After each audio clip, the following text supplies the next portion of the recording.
Alright, everybody. Alright, we ready to do this? You guys ready for some D&D? Gonna D those D's? Dr. Krat, PhD, welcome. I love that. Oh, good stuff. Where's my face? It's gone! Does he even have one? Is Rage Mage even real? Yeah, he is. This is right here. Hi. Hey everybody, good to see you. Welcome to the show. How's everybody doing? Good to see you. Happy Thursday. Welcome to episode 12. Dear God, it's episode 12 of my see-through shirt. Welcome to my green screen shirt. Anyway, what's up, Richter L? Good to see you. Lord Elfric, what's up, dude?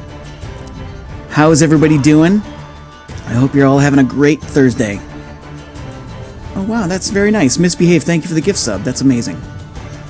And my head just got cleaved by a sword. Like, shing. But no. It's good to see you folks. Welcome to the show. When last we left our heroes, they were sort of in a big nasty fight with some owlbears and some carrion crawlers and people getting paralyzed and dragged off, and everything's fine. They're fine. They're fine. They made it just fine. However, something weird happens. But before we get into that, I want to talk a little bit about our rules and what's going on with the stream here, like I do every time. I really should just pre-record this and just play it like a movie, but I'm lazy and I haven't done it. So instead I have to do work this way. Oh my god, Tucker Krat, you cheater. Thank you for the 1500 bits. So we're going to talk a little bit about Destiny points and why those 1500 bits are important. Let me get that started. Boop.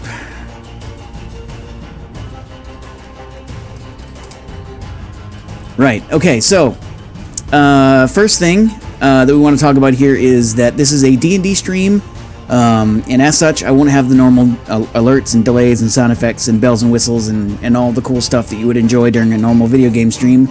I won't have those things live. The idea here is that we're going for a more immersive experience, trying to get people just into the story and yeah.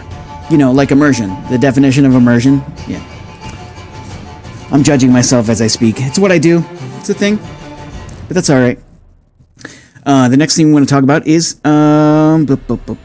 Destiny points. So Destiny points are, as Tucker Krat just demonstrated, for every 1500 bits that we receive, we will add 1 Destiny point to the Destiny point pool. What are those good for, you ask? Well, let me tell you.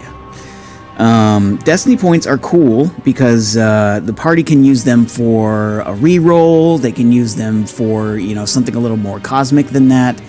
Basically, it's a representation of them being able to sort of exert their will on the world and enforce their own destiny.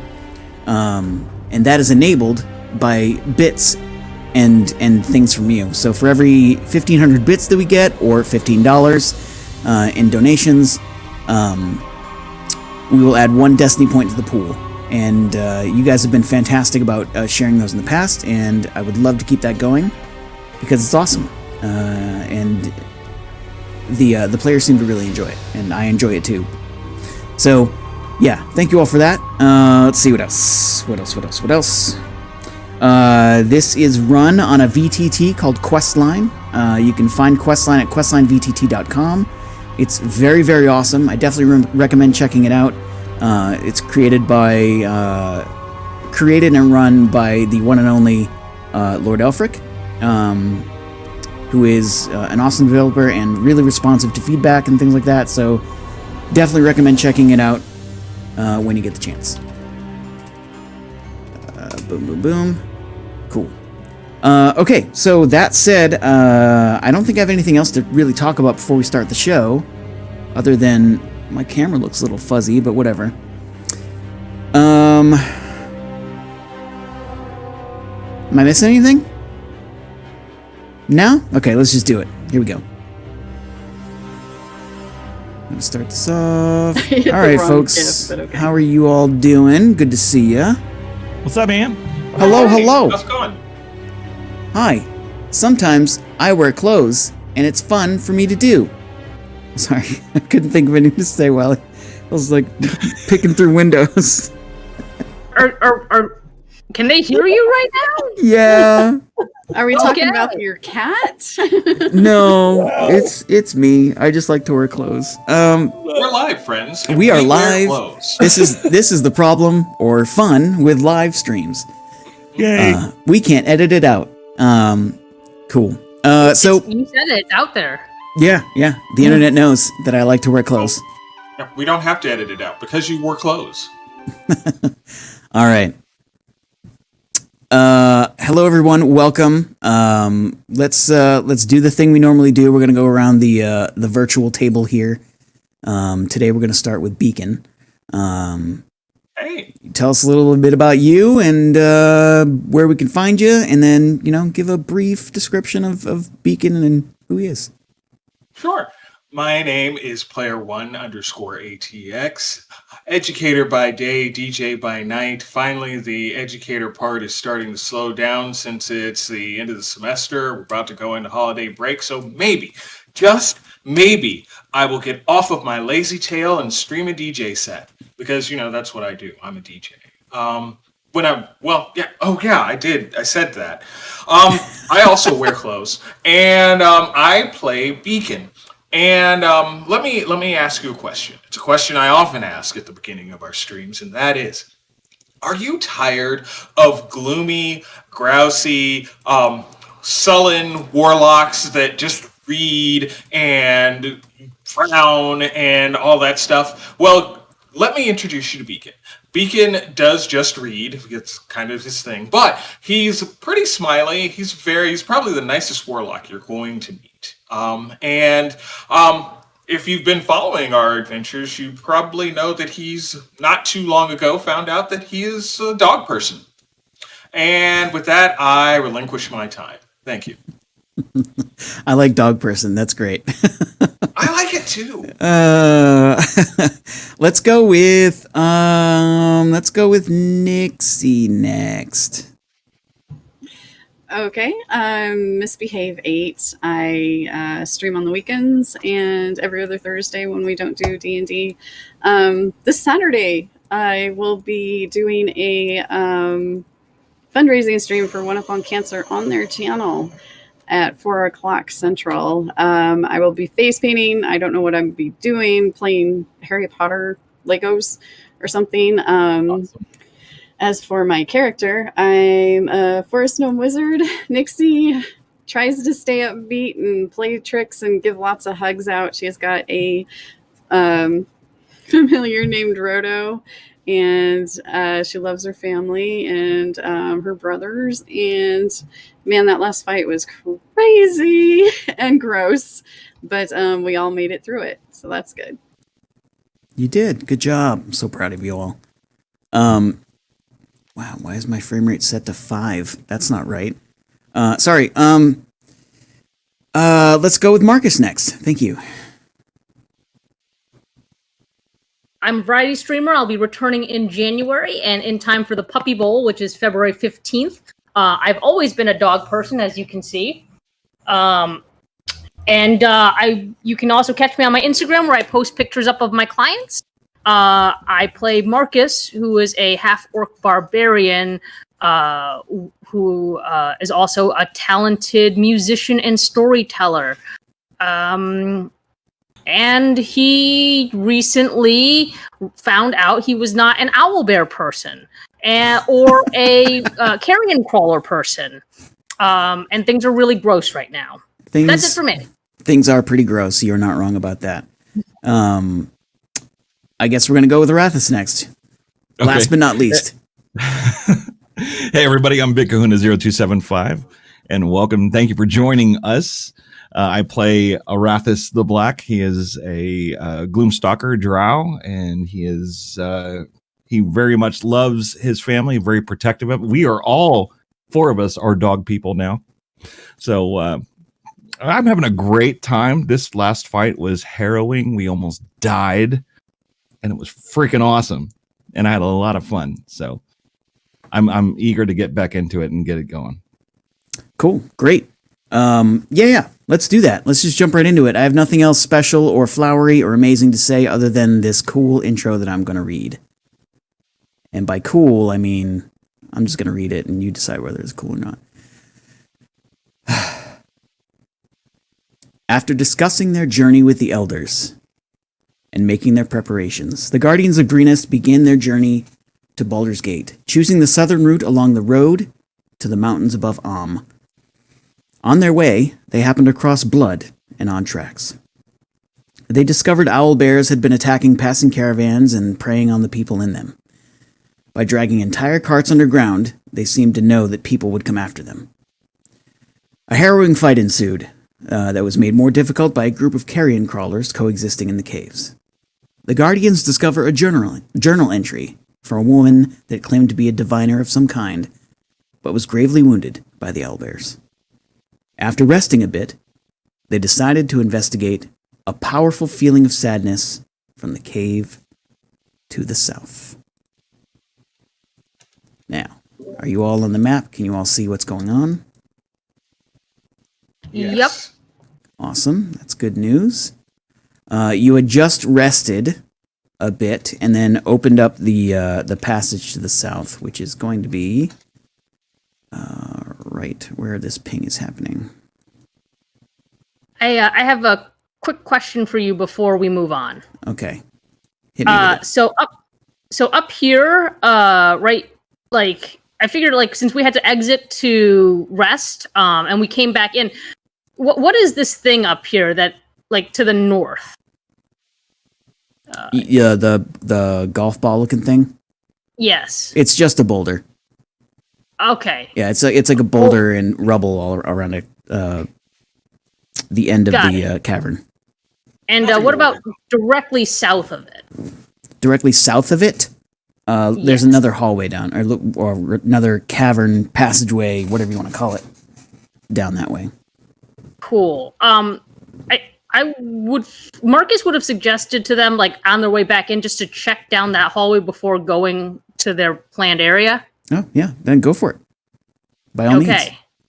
But you all do hear a sort of haunting singing. All right, Tell me before we you go hear- check out the haunted singing. Oh, hang on. Before we check out the haunted singing, can we make sure there's nothing down this way first? That seems fair. And Marcus Rach, do I know what language is this singing in? It doesn't seem to have any words that you can understand. Okay, so it's just melodic. Okay.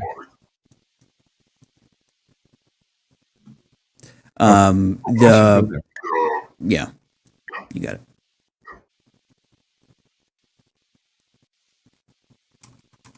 Oh, I guess I should go in front, yeah? Or I'll step up here with Marcus.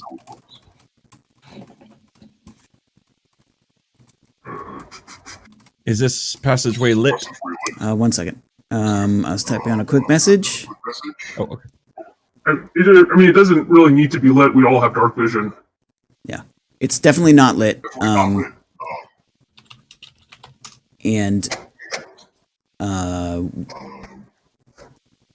You see what looks like two bodies, or one body ripped in half in two different spots.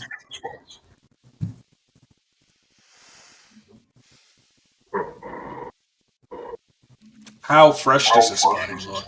About as fresh as the others. Not terribly fresh, but probably within a week. Is this in the same condition as the main cave? The one with the wagon in it? Yeah.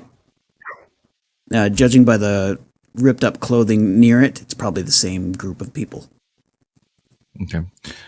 Do a cursory search through here for any kind of chests or containment items, bags, anything discarded. Make an investigation check. Marcus will assist. Yay. Once I learn how to, there we go. At a 14, sir. 14. All right. You look around. It looks like there's like a sword, a long sword, a broken bow, no arrows. That's it. Is it broken at the curvature, or is it broken at the bowstring? Curvature. It's like snapped in half. What's the condition of the actual pull? Is it good? It's broken. Oh, okay. It's like snapped Well, in half. I meant the string. The string is fine. Okay. I'm going to keep that just in case I need it. Okay. Sorry. I misunderstood what you were saying. You pull on it, and It's broken. it just don't work. Okay. Judging by the increased intensity of the smell, it looks like maybe one of the owlbears slept in here. Yeah. Nothing of use in here. Maybe we should move on.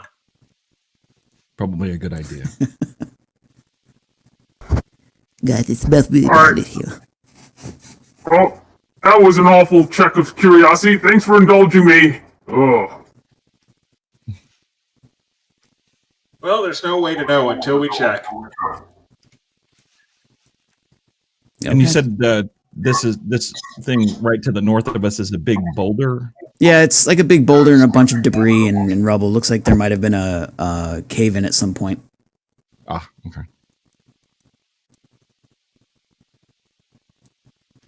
Okay, I'm gonna go back over here behind the carrion crawler and kind of. Whoops, I didn't mean to do that. Sorry. It's all good, dude. I'm like All right, when I'm not making you march through the actual dungeon, it's fine to just do that. Oh, okay. All right, so I'm gonna start, investigating this wall right here.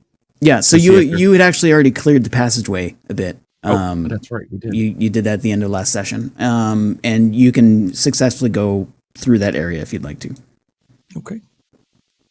And I will knock an arrow just in case. Your arrow is knocked. Yes.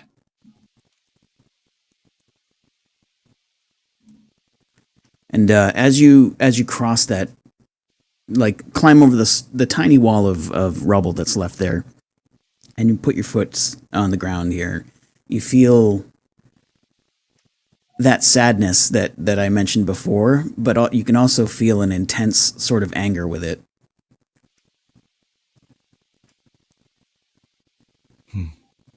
You feel that, Beacon? Do. And I, for one, am going to try to clear my mind of any anxious thoughts at the moment. Beacon, have you read anything about a creature that would sing like this? Sadness, despair. As we're talking, I'll move up to the corner ridge. Mm-hmm. Reg, what should I roll to determine whether or not this seems like some sort of creature that I would have read about? Do a history. All right. I'm going to do a history. I managed to do 8 histories. Okay.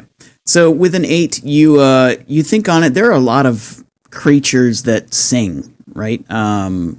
There's sirens, mermaids, harpies, all sorts of different creatures that sing beautiful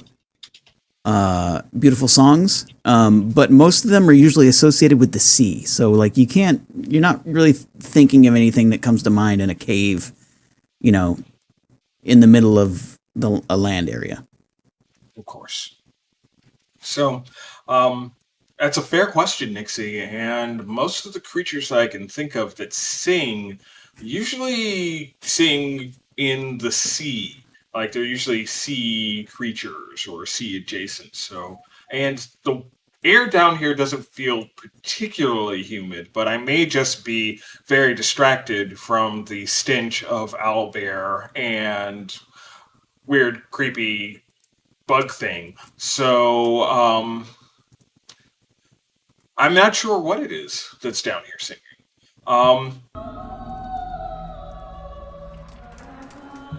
Can Nixie do a history check too? Yep.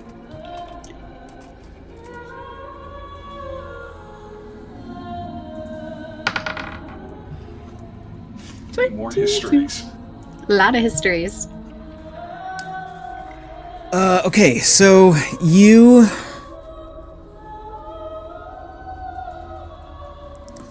think about it, and you actually go over one of your lessons with one of your mentors, and there are some undead like spirits that might be singing. They might be lamenting something. It could be anything really. It's hard to say, but yeah. It could be a wraith. It could be anything, any kind of spirit that has experienced great loss or sadness. They will often express that through song. You know, now that I think about it, could be a spirit. Do you think there might be a nexus around here? Like a shadow nexus? That could very well be. I mean, these owlbears have been dragging people down here and eating them. I imagine those people probably don't feel that great about it, so that could very well bring about the sort of sadness that would cause a nexus. It is beautifully sad.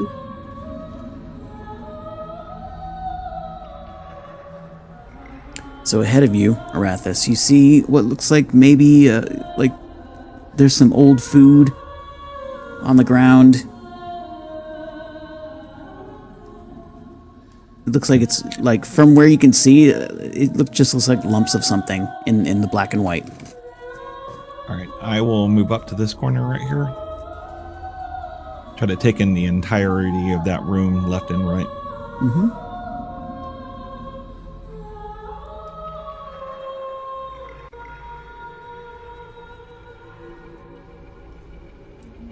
There you go. That's what you get from where you were at. It looks like there are a few crates here that have been dragged in from the north, and again, you know, more baskets of food.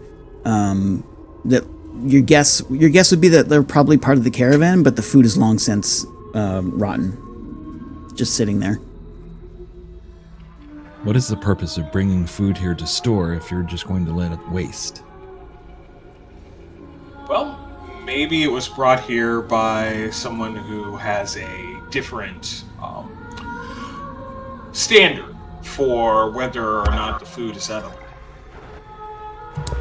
But what if... What if the owlbears want to eat the humans first, and then eat their food afterwards? Well, their food is much less likely to run away than the humans. Could it be to feed those things that tried to eat Marcus? Also possible. I thought they were trying to feed off of us. I don't know what they eat. I don't even know what those are. They were trying to carry me away. I'm pretty sure they were going to eat me. Well, yes, but I don't know what else they eat. Unless they were trying to drag me away, and keep me back here, and I would be their pet. And this is the food they would feed me. Well, you are very entertaining, so I would not blame them if they tried to keep you as their pet. That's great. Really wish they would try a different method, though. I don't know. It was a bit heavy-handed. They were a bit scary. I think they were so scary. My freckles shifted. I don't know. That's pretty scary.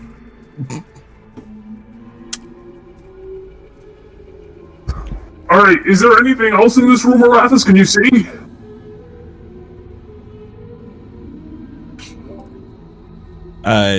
I do take a nice cursory look around here. I inspect the food to our right. Yeah, it's all rotten. Every bit of food in this place is rotten. Okay, so I imagine. But it's not. It's not like ages old rotten. It's rotten within days. Days. Yeah. All right, I will make a round up here by the. Wait. Okay, I'm not Marcus. I will make a round up around here and just circle back if this is a pillar in the middle. Yep, it is. Okay. All right, so I'll go up and around that. Yeah. Again, more crates. Another basket of rotten food. And what about right here, down in this corridor? Well, looks like it goes down a ways. It looks like it might open up a bit, but you can't see much farther beyond that. Okay, is the singing intensifying there? Yep, it's definitely coming from that way. Okay. Curious as to whether or not there's anything in these crates, but maybe we can check that on our way back. Aside from rotting food? Beacon, they're clearly marked as, grain, fruit. Oh, okay. All right. Different things like that. Question asked, question answered. Thank you very much.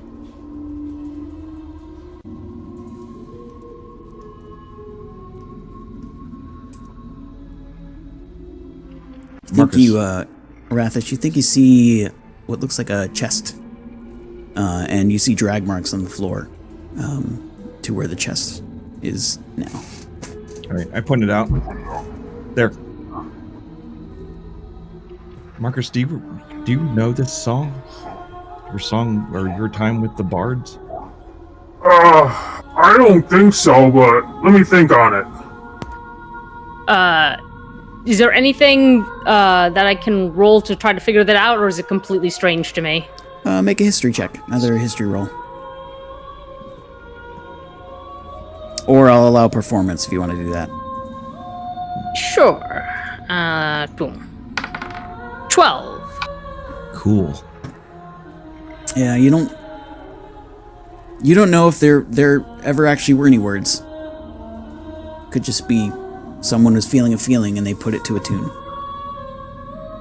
Yeah, I don't know if there were ever words to it. Like, it was just one of those songs where you just, feel something and you make the music and people interpret it as they will. Keep kind of abstract.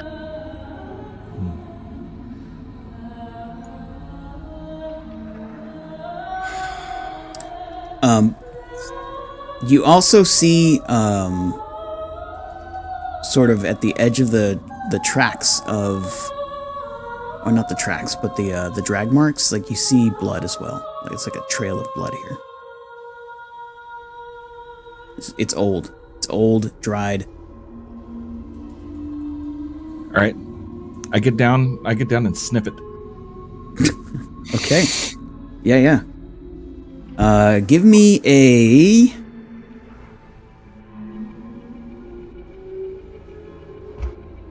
Trying to think of what to do here. Give me a wisdom check. Wisdom. Do you lick it too? I do. Do that tracker thing and like... I forgot. How do I roll the wisdom again? Oh, there we go. I got it. 17. Okay, you get down and you smell the blood, and you're actually sort of astounded by some things that you note about the smell of this blood. It's about a week old. It's from a woman. The woman wore perfume.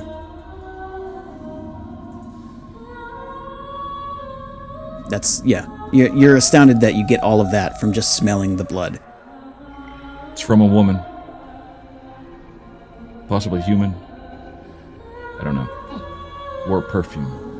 I sniff the air, see if I can catch her scent.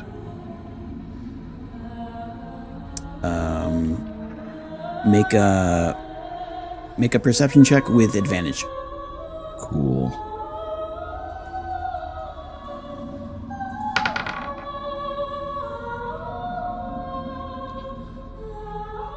Yep, definitely here. Farther down the cave. It's old blood.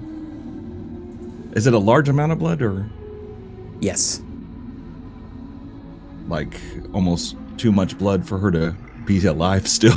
No. Bodies have a lot of blood. It's astounding. It's astounding how much blood bodies have.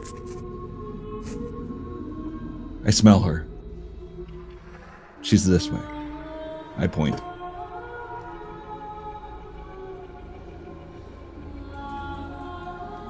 Then, I guess then we should move in that direction. We've gone this far. Why not? Okay. Oh, what? Sorry. You just bark. So close. That's weirdly appropriate, but did you just bark? Yeah. Which way, boy? Which way?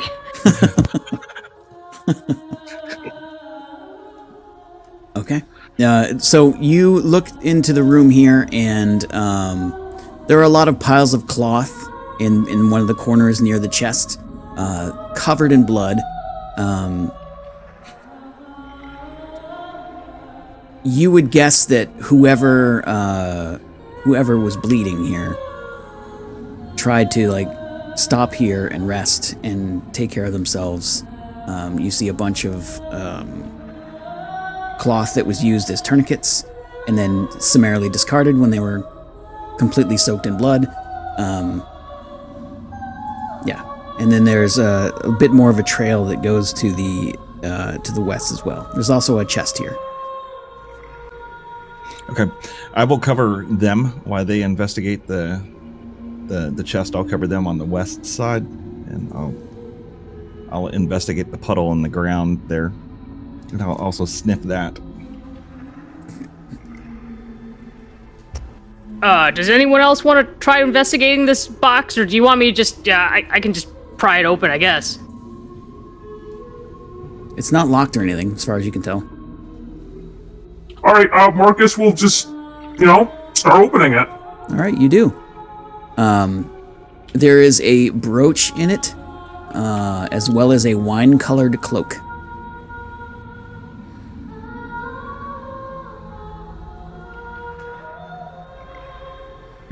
Okay, Marcus will not put on that cloak, and keep, show the items to the rest of the group, and then put it away with the very nice necklace and matching ruby they found last time. Do me a favor, make a perception check, please. You got it.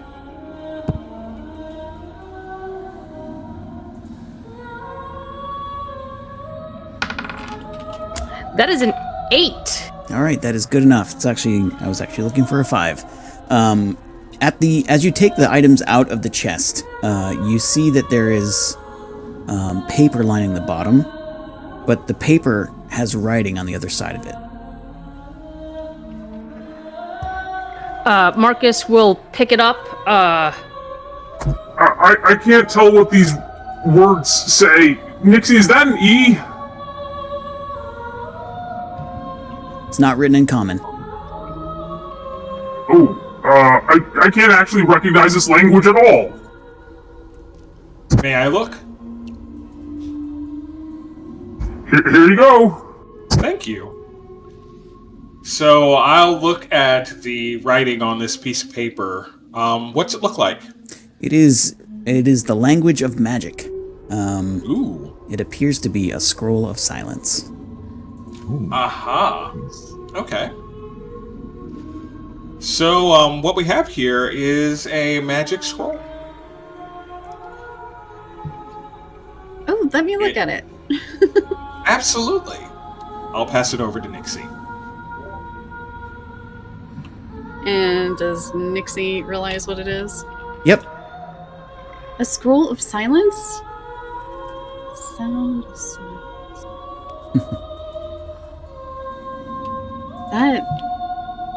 I'm the only one that does scrolls, right? Beacon doesn't. Yes. Okay, I that's do what not do thought. scrolls. Okay. I can hold on to this. Sounds good. No pun intended.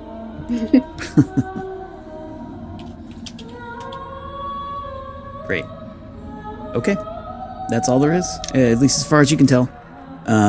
Farther to the west, the emotion is intensifying. You can feel it as you're moving through the cave here. Also, the singing is getting a bit louder. Is it affecting our emotions at all, or is it making us A feel bit, yeah. So, one of the things that you notice is you sort of feel like you're just sort of thinking about all the things that have gone wrong recently, like with the Heartwood sisters and you know, like the one time that you messed up in training and you know, Zarin scolded you, and you like that sticks in your mind like hard for a minute, and you're like, wait a minute, that's not natural. That's not normal. So I'm in full bucket of sadness mode. I mean, you could be, but you also know that it's not natural, so you can sort of fight against it. You can choose to play that however you want. That's just what you feel. I can feel this. Can you feel it? I can. Yes, it is palpable. It's very strong. But just remember, it's not real. I mean, we can be sad, but this is, yeah, not as sad. I'm always sad. Not when you give hugs. You're not always sad, you're sometimes sullen as well.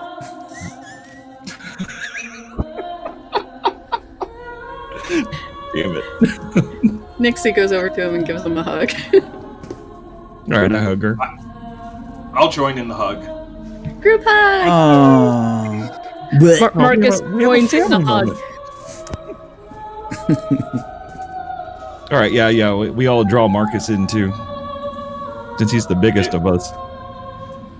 The get along All right. gang rides again. What did you guys do in the cave? Well, we just hugged. Hug it out! All right, so I feel that strength within me now because I have my family around me, and I start to head off down this cave here. That's right, Vin Diesel. Let's do this. Family. All right. So as you're moving through the cave, there is more blood, more of a trail. There are also some more drag marks. It looks like a body was dragged this way.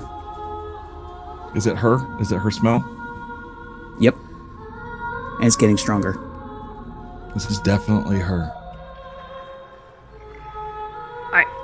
I definitely said I did not want this to turn into a murder mystery.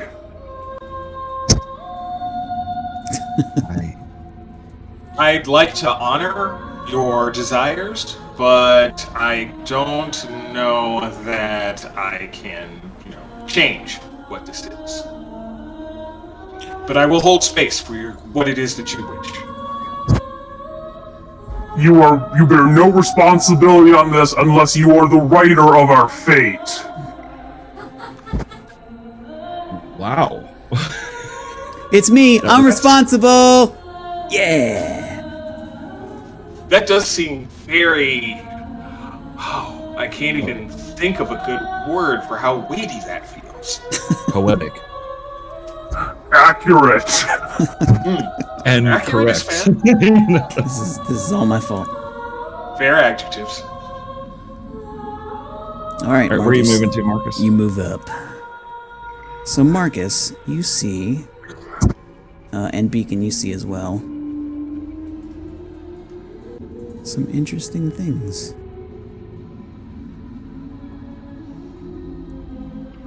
As long as they aren't interesting things that are going to, scuttle their way up and crawl off with me. Oh, God. That seems unlikely. Oh, holy shit, what the hell is that? So following the trail of blood, you move further into the cavern. The sadness intensifies, and as with earlier, you're thinking about all the things that have gone wrong lately. both the past and the present. The walls of the cavern in front of you are covered in scratches. The trail of blood leads you to an area where the cavern widens considerably. On the ground in front of you is a book or journal. Many of its pages have been shredded and torn out. However, looks like one of the pages might be intact. Beyond that, the scene is much worse. A ritual circle of some kind, seemingly drawn in blood, and at the center, scorch marks. A raised section of stone at the end of the cave contains a pair of bodies, one male and one female, as well as a heavy wooden chest. Oh. You know what, Rathis? Why don't you go first? Do we have an origin of the singing yet, or is it coming from the chest? It's coming from somewhere in front of you. To the west. Okay. That scent, can I trace it to one of these bodies? Not from where you are. It's just somewhere to the west. All right. I will step up to this corner right here, take a look down the west corridor. You mean the south corridor? Or the south corridor, well, my left. Directions are I will hard. look left. That one goes down into the east. Down into the east. Make a survival check for if you want to see if tracks happen that way. Survival.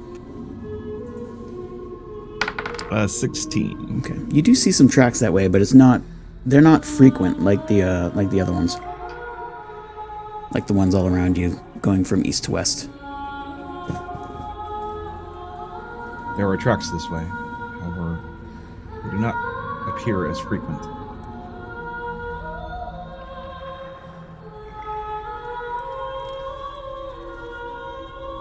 Well, honestly, I'd like to investigate this book. Girl. I'll cover you as you investigate this incredibly creepy, beyond murder scene. All right. Okay. I will move up here, beyond the circle. I will be careful not to touch anything. Okay.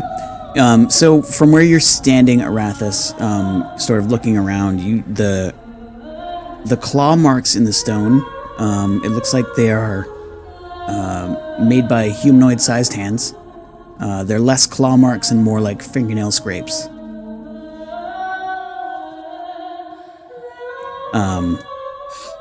Beacon, you said you were looking at the book?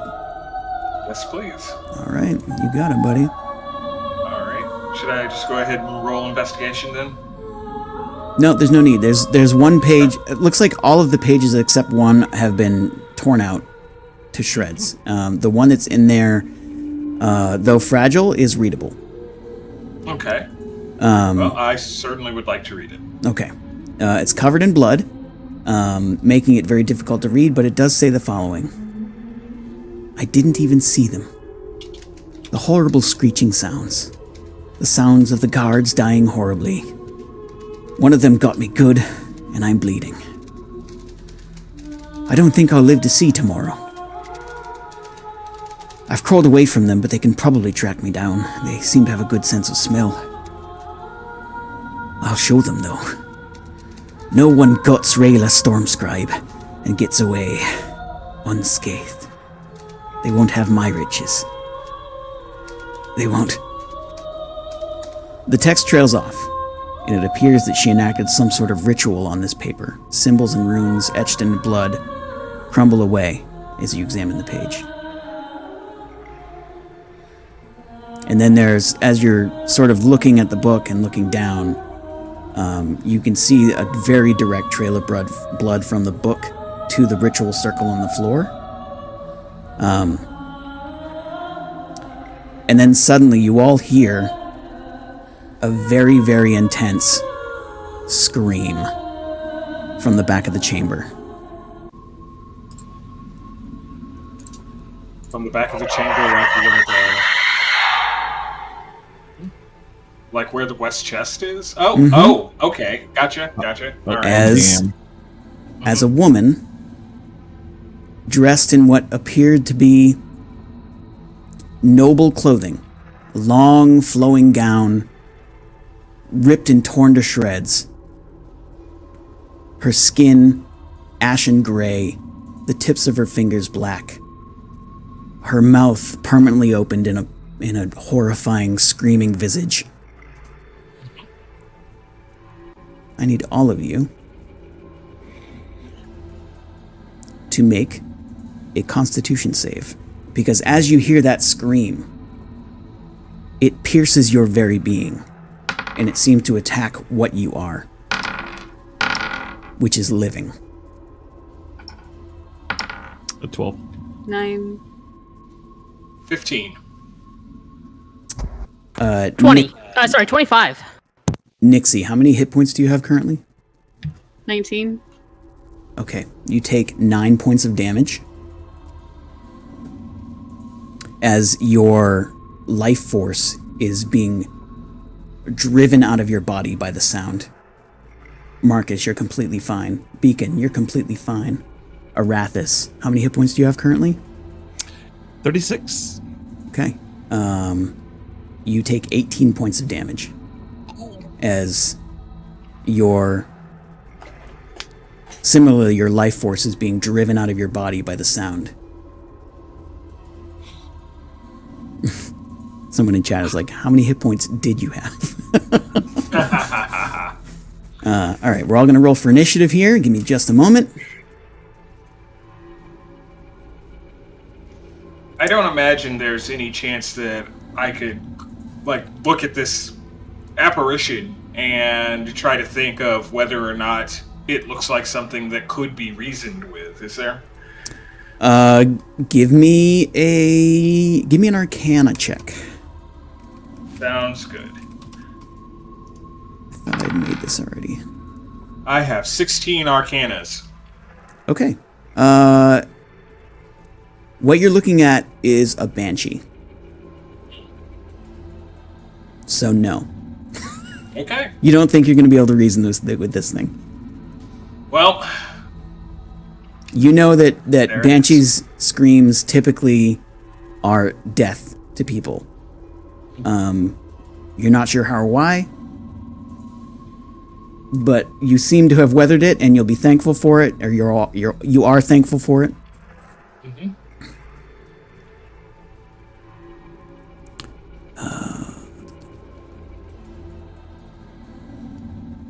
Okay, great. Sorry, this is taking a moment because I thought I'd done something and then it didn't happen. So, boom, boom, and then gotta go down here. Okay, you should be able to roll for initiative now. Oh, that's terrible.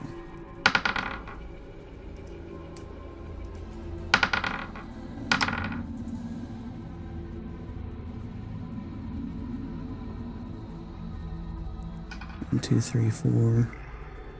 What are we missing? We're missing the thing. I don't know why she didn't get added. Oh no, it's already there. I'm sorry. That's bullshit.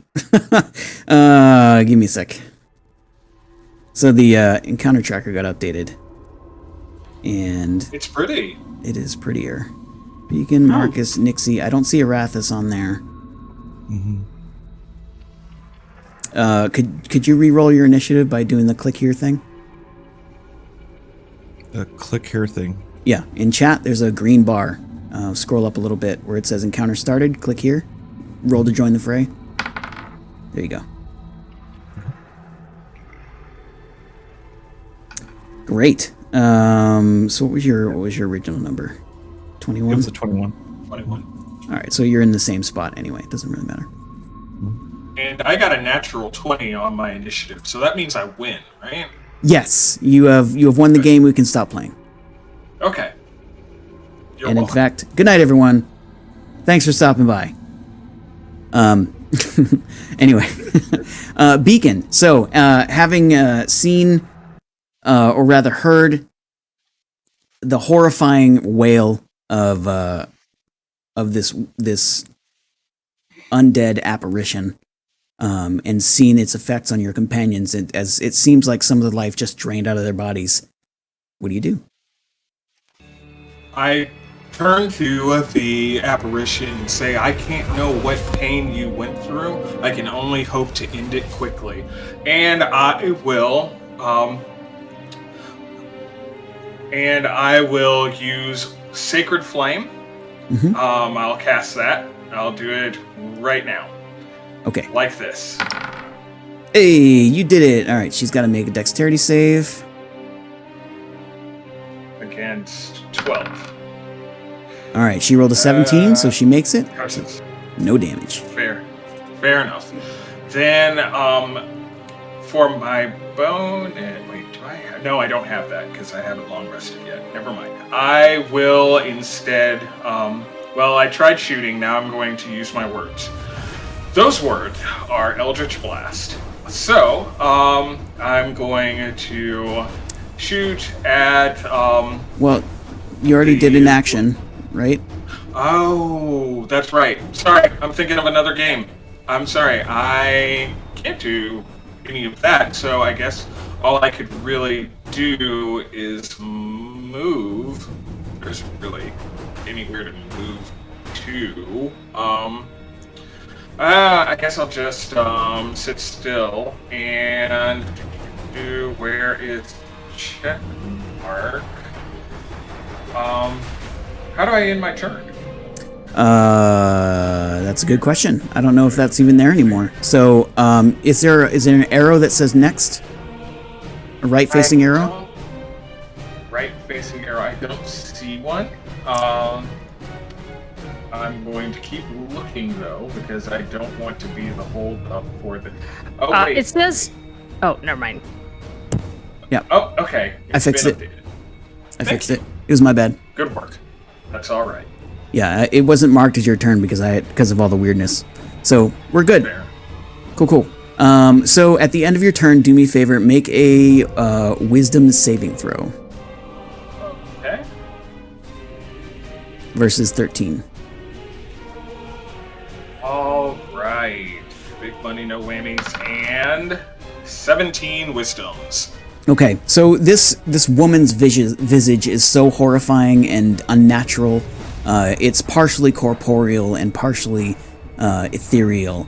The jaw, permanently open, hangs, like the bottom half hangs a bit to the side. And it's just really, really frightening. And it almost shakes you to your core, but you shake it down. You shake it off and you're good. Arathis, your turn. I'm proud of myself. Okay. So you are, ambush. by the way, you're immune to that for the rest of the encounter. Great. Because you made the save. Nice.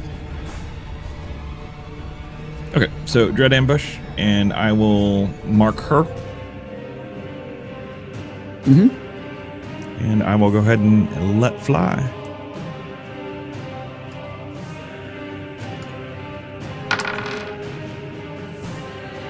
At 21. 21 hits. You want me to just go ahead and roll both, or both attacks? Yeah, please do. If you have more than one.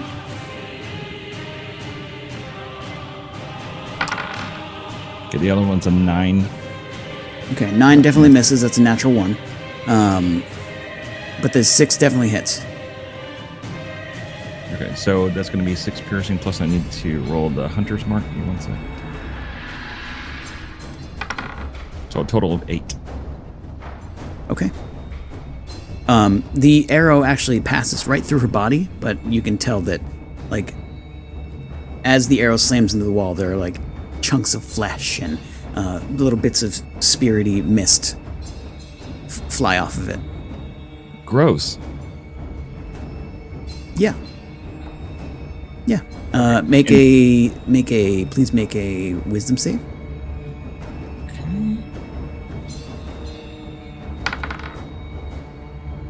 That is Okay. a 9. You are frightened of her for 1 minute.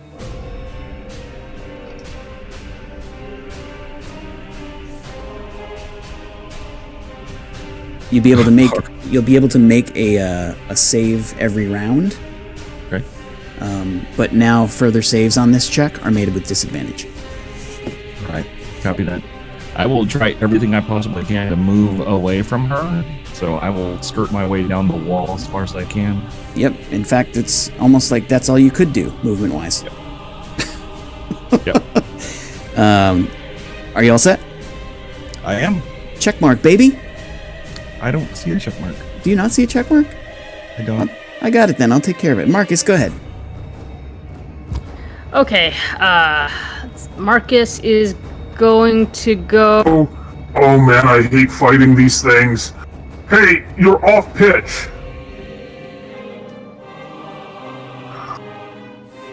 That's a valid critique. Don't provoke him, Marcus. Hey, I'm not the one that's afraid of this thing. Marcus is going to draw his trident, and since he can't get in range, he's going to toss it. Okay. Before you do that, make a Constitution save as You got. walked through a ritual circle. Oh, yes, that's true.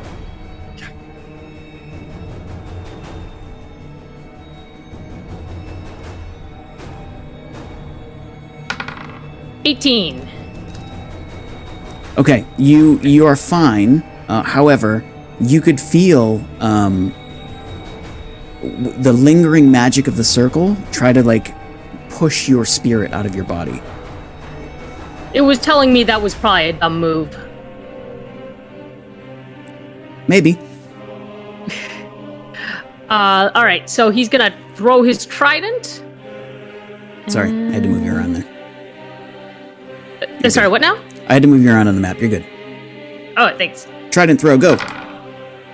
There we go. Who wants trident? I do. A 24 definitely hits. Yep. And that is 9 piercing. And that is it for Marcus. There is no check mark for me either. Okay, fair enough. I sort of screwed myself a little bit. So it actually has resistance to the damage that both you and Arathis did. So what I'm going to do is I'll take away 1 hit point, since he did 8 and you did 9, to make the math good. Does that all make sense? So you don't, I just make sure you don't feel like you're being cheated. And make a wisdom save, please.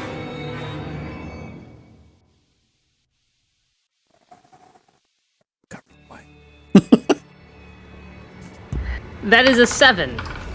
You got a 7. Alright, so you are frightened of the Banshee. And I'm out of movement. Okay, Arathis, I take it back. I'm kind of scared now, too. Don't be afraid to give her constructive criticism. It's the only way her singing is going to get any better. Didn't I hear a scroll of silence somewhere? I'm done! Okay. Nixie, it's your turn. I thought for scrolls that we would have to like put ingredients together and wait an hour or something like that. No. So there's 2 things that you can do with scrolls. So you can use a scroll as a one-use magical item and it gets burnt up and used for good. Or you can save them and then add them to your spell book by purchasing ingredients, getting paper and stuff like that, and then adding them to your spell book and then using it as a permanent spell later. Oh, okay, cool. Nixie looks at everyone who's mostly just like, I did not think we could have anything worse than those owlbears or those.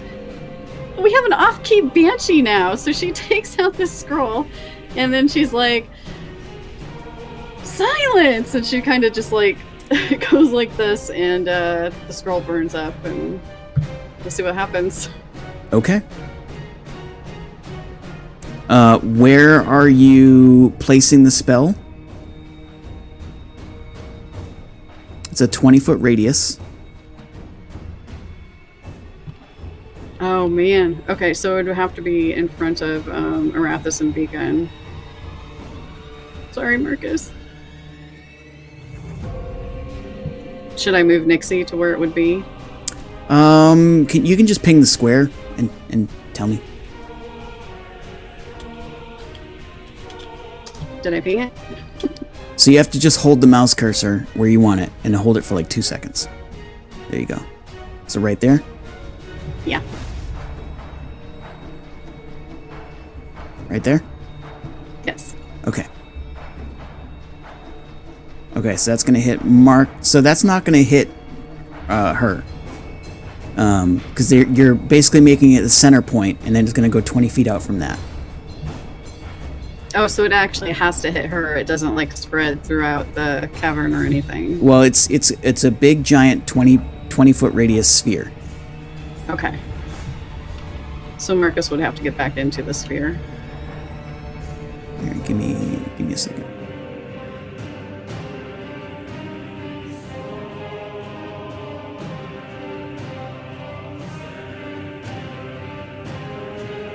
So it's about that big.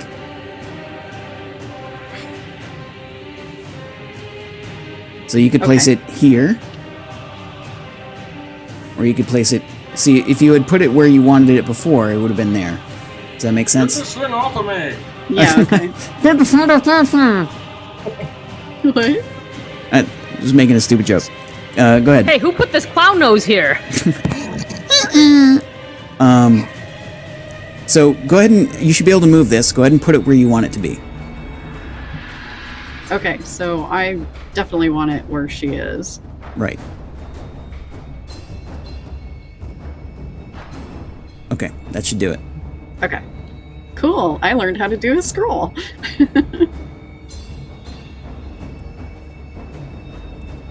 Okay, so Marcus,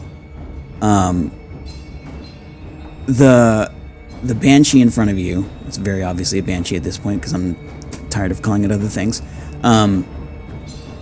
is just sort of like, and like her body is twisting and she's floating like 2 feet above the floor and she's reaching out towards you and you hurl your pitchfork and it goes right through her, lodges in the stone behind, doing damage, and then everything gets real quiet. You can't hear anything. You can't hear her screams. You can't hear your boots scuffing on the stone floor. You can hear nothing.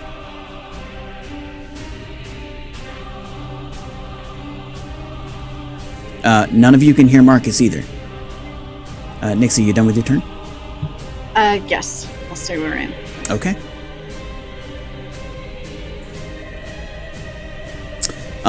The Banshee moves over this way,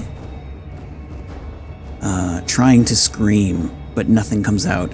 And in her frustration, she claws against the walls, and but you can hear none of it.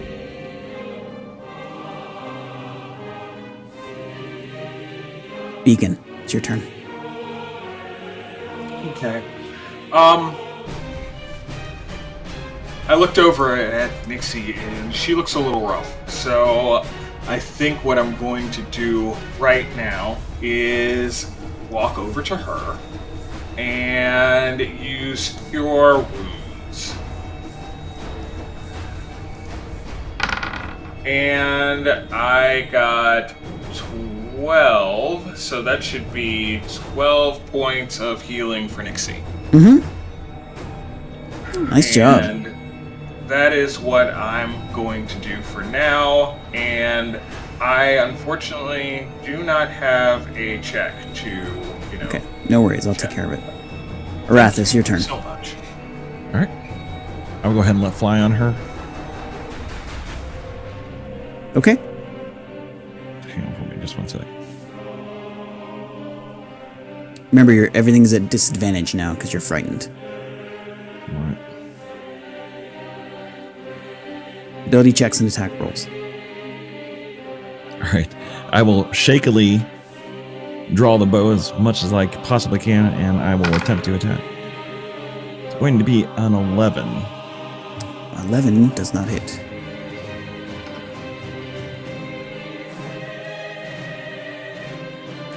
Just the way she's moving about, sort of, it's almost like she's dancing on the air, as her body sways to the left and to the right, and you're just sort of unnerved by the whole thing, and your arrow lodges, crashes into the stone wall. All done? All right, and I am done.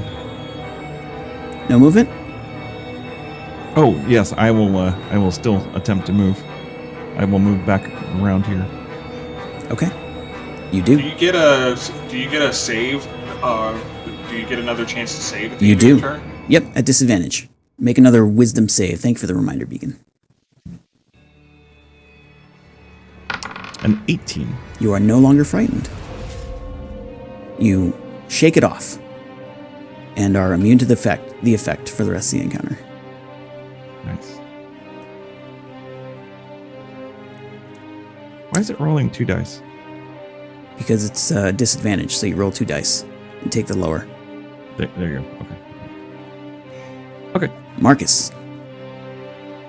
All right, Marcus will again shakily take out javelin and throw it. Mm-hmm. 18, even at disadvantage. Nice. That's a hit. 4 piercing. All right. So that is actually 2.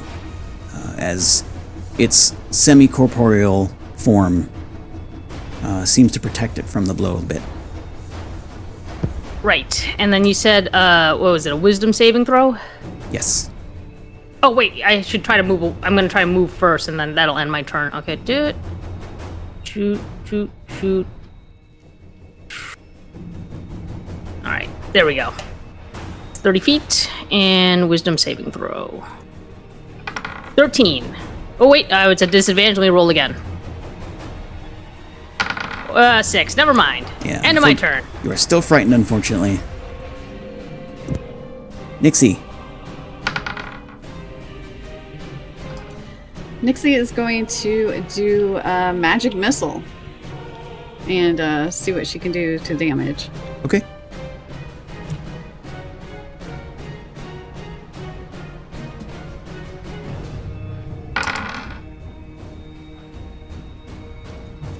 Okay. Okay.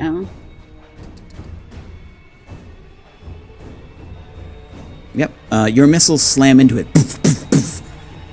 You would think it would be screaming in frustration, but you can't hear it. So that's 8 damage. And I think I'll just stay right where I am for now. All right. The Banshee floats this way. And seemingly free of the magical force, screams.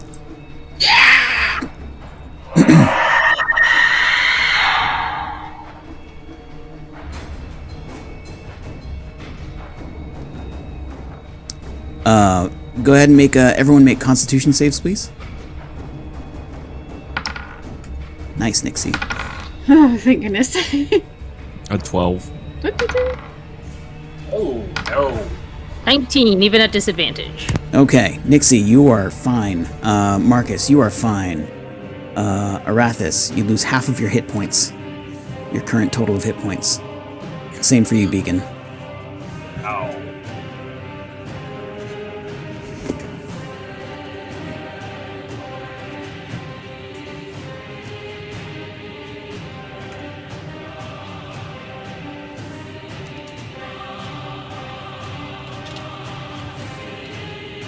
It's going to be the end of her turn. Beacon, it's your turn.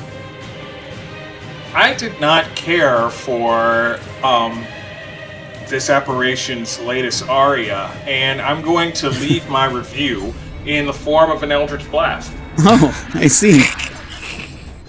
Well, hopefully she'll yelp when you hit her. I hope so. That's really good. I wish I had a good internet pun for that right now, but I'm just going to roll this dice. And I found 20 Eldritches with which to leave my review of 7 force. More stars than she was expecting, but she takes them gladly. Your radiant bolt slams into it, and her semi-corporeal form is rocked back as the force of it strikes her. Any movement? Anything else from you? No, I don't see any real reason to move from here, so this is the end of my turn. I'll hit submit on my review, and I hope that the manager gets a chance to see it. Okay. I'm sure that the manager will take it under advisement as Arathis takes his turn. I can't follow that, man. That's so good. All right. No, I am the manager. Do I?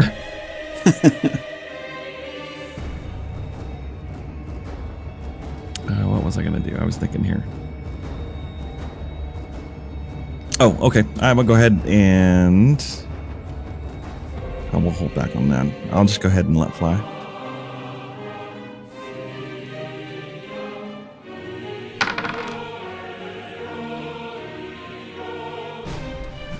Ten does not hit.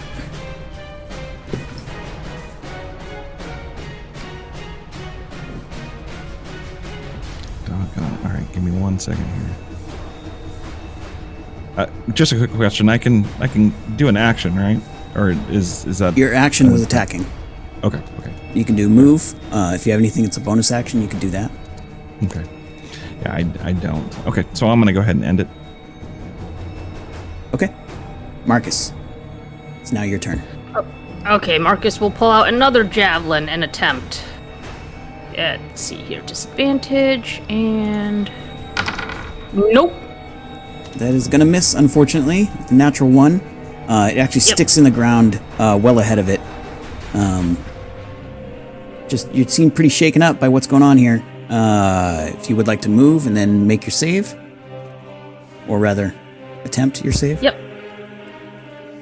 Over in front of Nixie, and then let's try saving. Wisdom, disadvantage, roll. That's a 5. I'm gonna take that as a new. That is a negative. You are still afflicted with fear. Excellent. And I will end my turn. All right, Nixie, your turn. The Banshee is approaching. Nixie is now wishing she would have waited to use the sound of silence. She goes for a firebolt. Okay. Nice, natural 20. Except your dice didn't double, so go ahead and roll the damage again.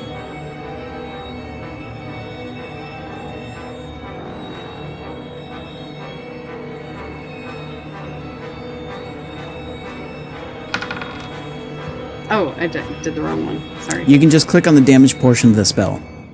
Yeah. And on your character. And I roll did it. I hit the wrong one.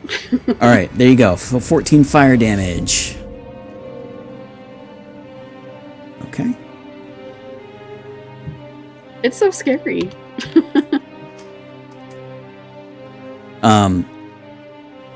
Your firebolt slams into the Banshee's chest and seems to settle there for a moment, just burning.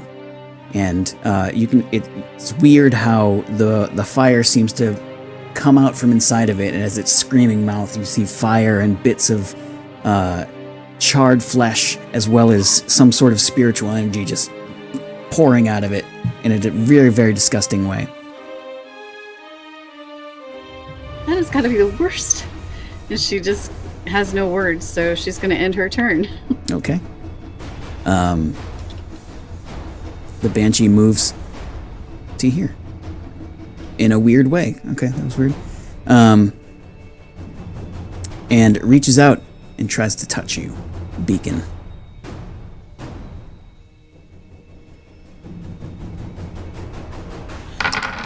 Does a 14 hit? Oh, I suspect that... Where's my armor class? I'm gonna look at my, other thing, D&D Beyond, because that probably has my armor. Oh, yep, sure does. Okay, you take 15 points of necrotic damage as the corrupting touch of the Banshee, the evil energy just sort of penetrates your body. 15 points of damage, huh? Mm-hmm. I am out of hit points. Okay, you fall to the ground, unconscious. Good night, everybody. What does that look like for the viewers and for your friends? Well, Beacon generally tends to be very matter of fact and unafraid. So as the Banshee reaches out towards him, he looks more like horrified, but in that sort of "don't touch me" way, rather than "oh my god, it's a ghost." It's like, why are you trying to touch me? And then she does it, and he just looks at her like, I can't believe you did that, and falls over. Yeah, so Beacon falls over without a word and a mildly offended look on his face. That's it. That is exactly it. You touched me. Beacon, normally would be... Actually, it is your turn. Go ahead and make a death save. How So, do I... Just roll a d20, Aha, okay. and if it's 10 or above, you succeeded. If it's 9 or below, you fail. It is 10 or above. All right, that is one success. So you can keep track of that on your character sheet. Right next to your hit points, there are 3 hearts and 3 skulls. Aha. The heart is good. Skulls are bad. Coals are bad, okay? Arathis, your turn. All right.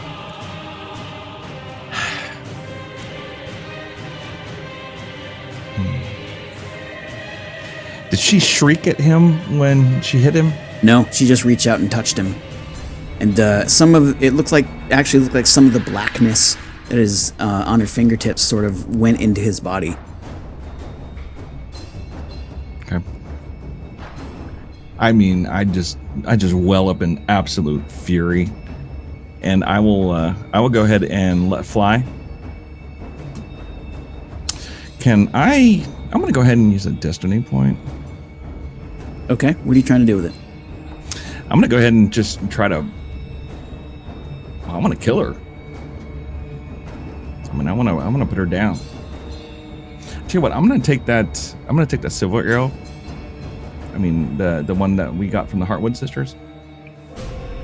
Okay. I mean, I'll try anything now. I mean, my brother just got killed, so. Oh, what happened? Okay, roll to hit.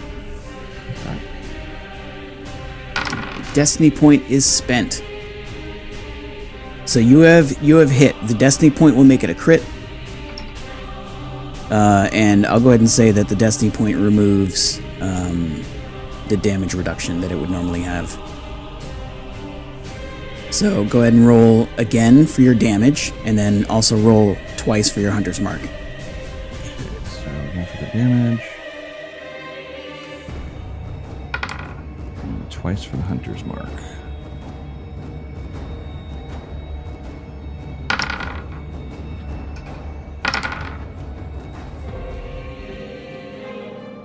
Okay, how do you want to do this? I know I'm stealing that directly from Matt Mercer. It's Matt Mercer's thing, but it's such a good idea that I can't not do it. So go ahead. The Banshee is going to die from this hit. Describe it for me. Okay, it's going to be. I mean, when I pull it forth and I just put all my rage into it, and when I let fly, not only will it have that trail of darkness behind it, but it'll right at the head of the arrow is just blinding light, just slams right into it and explodes. Awesome, excellent. So the silver bolt slams into it, and the light at the end of it sort of explodes, and with a piteous cry and a scream that doesn't do anything to you all, the Banshee's form dissipates. And I rush to Beacon.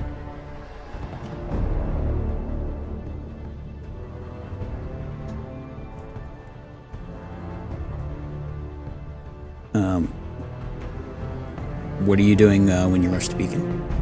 All right. I try to. Can I heal him? I'll cast my last spell because that's all I have. There's a couple things you can do. You can cast a spell, or you could use a medicine check to try to stabilize him.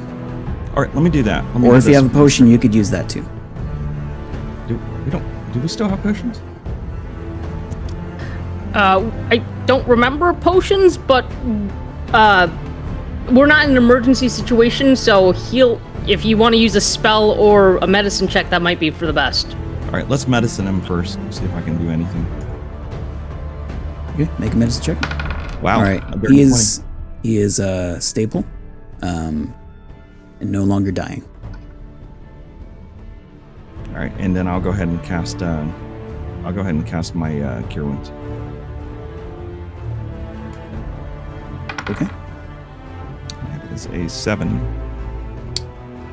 Beacon, you are healed 7 points. Your eyes flit open as you feel warm healing energy enter your body. Whew. Thank you. We almost lost you. Yes. I feel What? crap. We should probably rest. Yes. Bro. Let's check out. Let's see if there's a dead end to this. If not, we should rest and then keep going, or we can just stay here and then exit. What do you think? I think if I move another step and we get attacked, I'm gonna die. So, as you're sort of mulling things over, one of the things you note is that intense feeling of sadness is gone. And there's just sort of the ickiness of there's this icky feeling in the area here. And you can all tell that it's probably because of the unnatural magic that was performed here.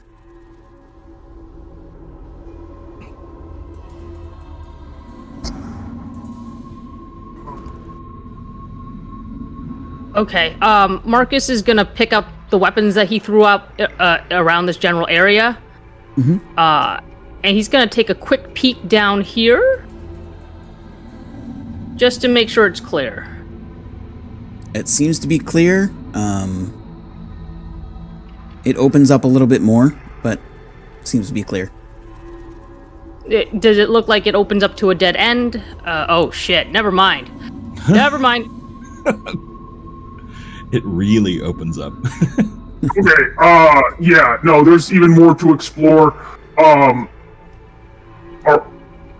Can you clear this icky, magic-y feeling, Beacon?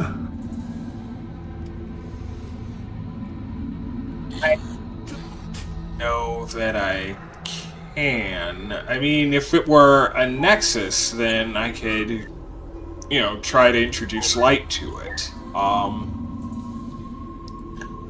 I guess I could find something sizable and cast light on it and see if that helps. You spent all this time reading magic books, and you didn't learn anything other than let's throw light at it? So, Nixie, Yes. Yes. you are a wizard. This is your Right. area of expertise. So, if you would like to try to do something about this, you can make an Arcana check. Okay, yeah, definitely Arcana check. And there's a chest over there too, but Focus, girl, focus. loot, guys. Wait, treasure first? Then clearing 24. icky magic, or the other way around? So, you, Nixie, you believe that if you were to basically destroy all traces of the ritual circle, which you could do just by disturbing the earth, then it would probably go away. Right. So she does have Thunderwave. Can I use that, or just You don't Just need kick to use dirt the around. yeah, you don't need to use the spell for it. You can just Okay. poke it with a stick. Okay, guys, I'm gonna go over to this ritual area and just kind of shove dirt around and get rid of it, and that should help out a little bit. You guys might want to You sure? investigate while I do this. You sure that's safe? Doing it. Okay. Hey, do you think these two bodies were that husband and wife team? Most definitely. Well, that's really sad. Yeah, so you're looking at the body on the west wall, and it is a woman in the same clothes, but more whole than the apparition was wearing. Very dead. A very large wound clawed into her abdomen. It looks like she crawled. Looks like she crawled here after doing the ritual. You're guessing by the trail of blood. Wowza. Sorry, go ahead. Go ahead. I was going to say, by the nature of their wound, can I tell what attacked her? Was it an owlbear, or? It's tough to say. I mean, owlbear would be the easiest assumption. It does look like something with large claws that did a lot of damage. Okay. You can make a medicine check to be sure, but Okay. you don't really have to. It's a good. Owlbear's a good guess. Owlbear's a good guess. Probably an owlbear. It's a 4. Nixie, in like 2 or 3 minutes, you'll have disturbed the ritual circle enough to make the feeling go away. Okay, and she's gonna bring Roto out to help do that, so he'll be scuttling around, going, erasing stuff. Mm-hmm. And you have to make sure to tell Roto not to jump across the parts of the circle, to just make sure to disturb it rather than jump into the middle of the circle and do the thing. No, you need to come at it from the edges, and you start doing some instructionals with Roto, which is the hokey pokey was not the solution. No. But that's going to be our new YouTube series, instructionals with Roto. So Yes. be on the lookout for that. Anyway, So you both start doing that, and after a couple minutes, the magic seems to, while it wasn't in use, the potential for it to be in use is gone. And you feel pretty good about that. What's everyone else doing while this is happening?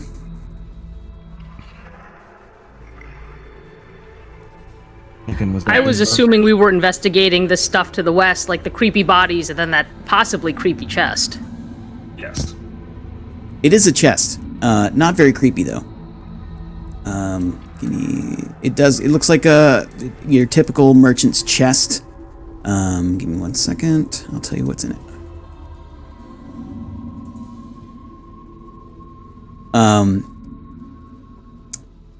In here is a horn. It is what looks like an ox horn. That has it's a little twisty, but it looks like a horn that you blow into, with silver gilding on the edges of it, and the designs on it are all sort of like theater faces, but they all have their mouths covered with 2 hands. No misbehave. I'm not blowing into the horn. It'll be fine. Fine. You know what? I can do it in the silence. No, never mind. Oh, this thing breaks silence spheres. Oh, that's no. That went away. That went away after about a minute. Hey, Got this it. tag on the back of it says Bugbear Dinner Horn.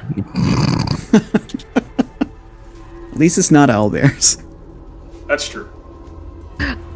Was there anything else in the chest? No. Okay. And was there anything in particular about the other dead body that was different from the first dead body? So it appears to be a male in very similar garb. He has a wedding ring on one finger made of gold. She also has a similar one. His clothing was formerly, rich and noble, but it's since been bloodied and destroyed. Hey, Beacon. Oh, Hey, Beacon, how do we handle this in a respectful manner?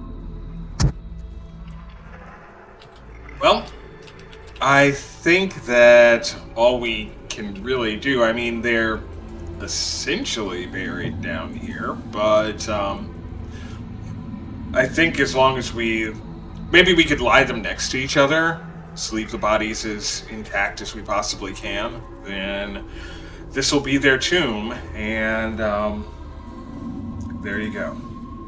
Should we leave their jewelry on them or take it back to their possible family? My instinct says leave it on them. Their clothing seems to indicate nobility. I would imagine that their family probably wouldn't be hurting for what little money, comparatively, could be had for the jewelry that's on them. Oh, I didn't know if there was sentimental heirlooms or something like that. I mean, that's entirely possible, but if they are, then perhaps that's all the more reason to leave them with the bodies where they lie. Sentimental things tend to carry emotion, weight. They would mean something to the deceased, and maybe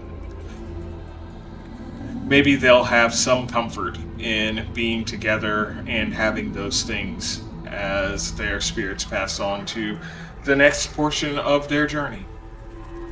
The one where they're not, like, screaming at us in really loud and really bad voices. Or each other. I mean, that first story that was read to me seemed to indicate that she was right and he was wrong, and now they're dead. Well, relationships are like that sometimes, I'm given to understand. One person is right, the other is wrong, and eventually they are both dead. Okay, why don't you pick a spot and we'll respectfully lay them there and bury them and hopefully never speak of this again. Let's place the husband next to the wife here. Okay. I have a question, real quick. Go for it. Sure. The journal page, is it still there, or did it crumble when he read it? It mostly crumbled away, but I wanted to I put it in Discord so that you know what was said Oh, okay. on it. Did Beacon read this out loud to us? I would assume he did. I assumed he did too, but maybe he didn't, and I can erase that. I certainly wouldn't hide it from. So yeah, I would have read it out loud so that they could hear. And fool that I am, that's probably what summoned the banshee. But you know that's not the case. That's not the case. Okay, I know that's not. I didn't do it. It wasn't my fault. I am an innocent bystander in all of this. Well, she did this to protect I'm not an expert in this, but I believe the ritual circle might have created the banshee. Oh, created the banshee, certainly. Yes. It does look to, at least so far as I can ascertain, that this was the ritual that was done by the person to become the thing to keep the other things from getting the stuff. Well, And since it was... Oh, I'm sorry, please. Oh, go ahead. no, that's fine. I was just going to say, at least we know a name. We could, if we run into somebody who knows them, we can let them know what happened. I was just going to say it's probably unwise that we take their jewelry and whatnot if she cast this spell to stop them from taking her riches, you say. I guess it does definitely seem that that was their plan, or that was her plan to keep. Well, I thought the turning into a banshee was to prevent looters from stealing her riches, and now that that's no longer a thing, there's nothing to protect them, and we could bring them back to their rightful family.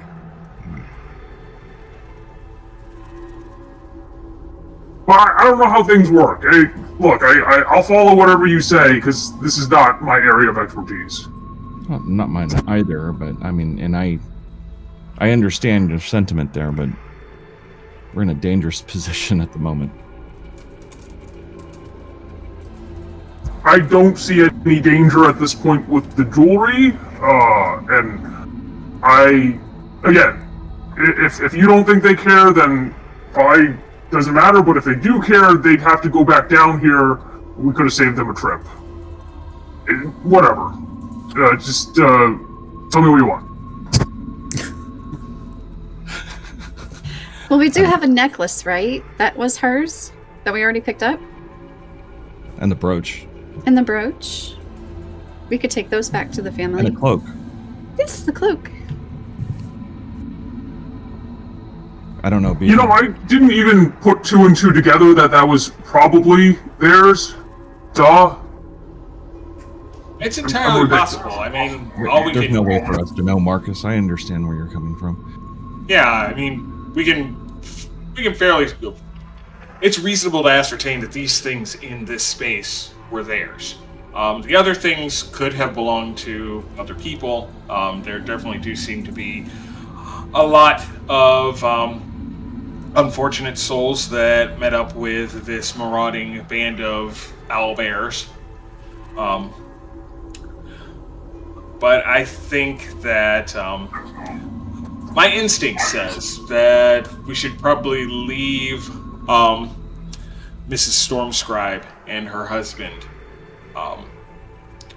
here and together and with their things. And perhaps maybe we should track down someone who would want to know that news. Should we have it on our journeys, come across somebody who might want to know? We could certainly check.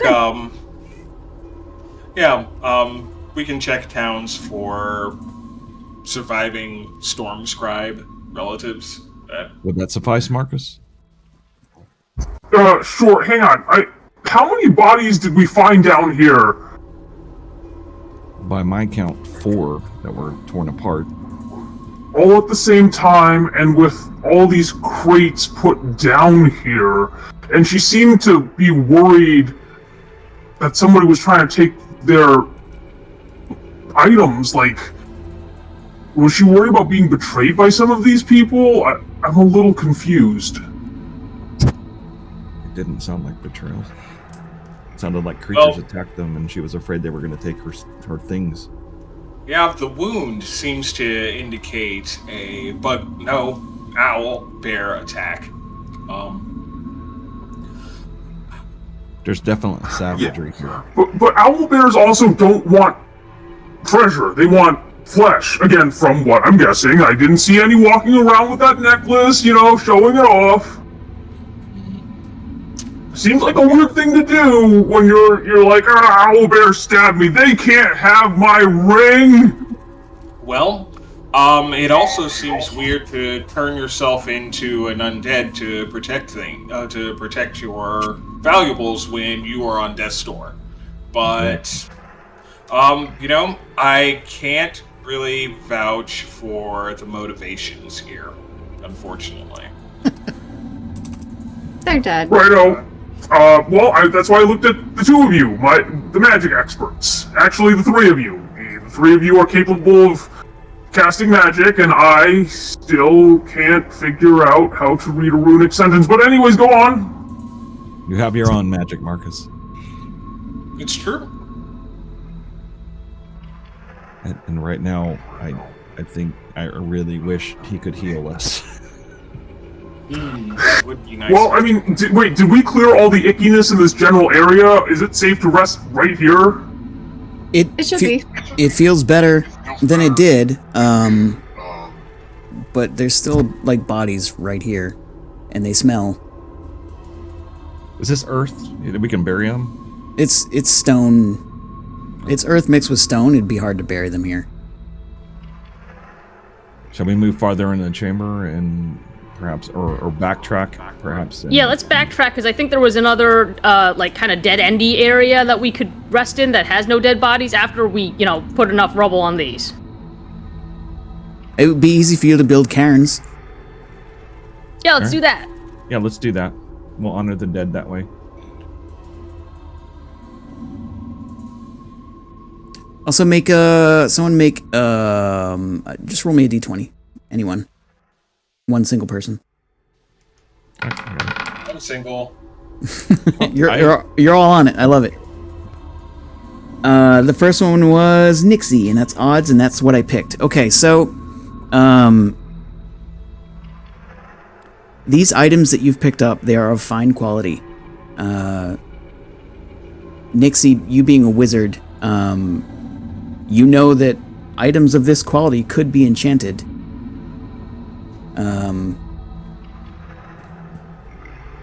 You may want to check on that. All right, so Nixie is going to look over the items, and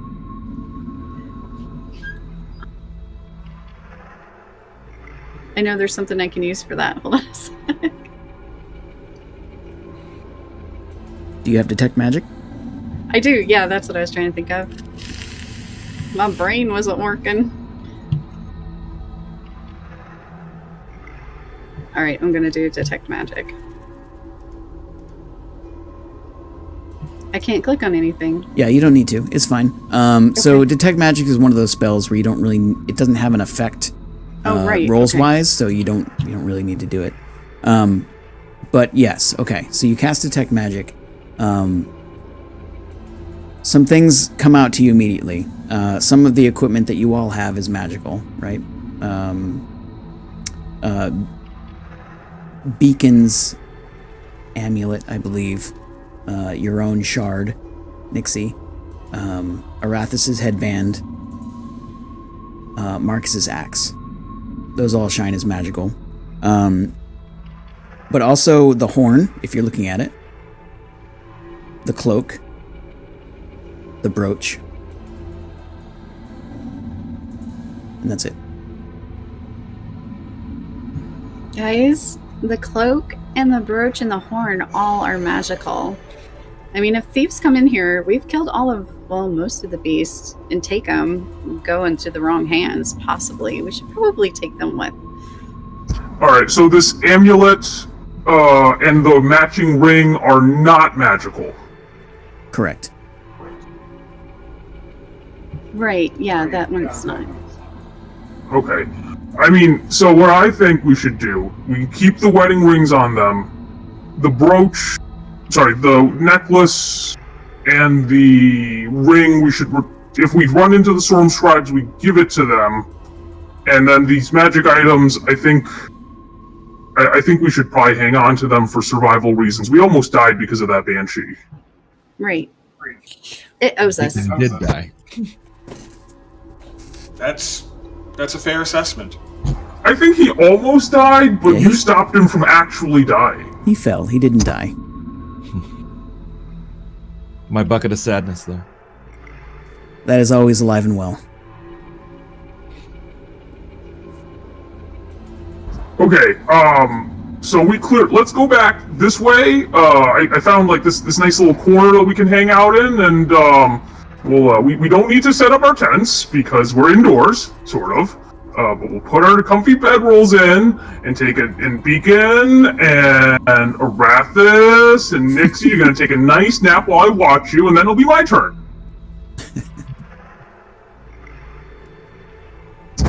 Okay. To be clear, how long are you trying to rest? Can we long rest? I'm fine with a long rest if you guys are. Yeah, let's do a long rest. All right, we'll For set sure. watches. Okay.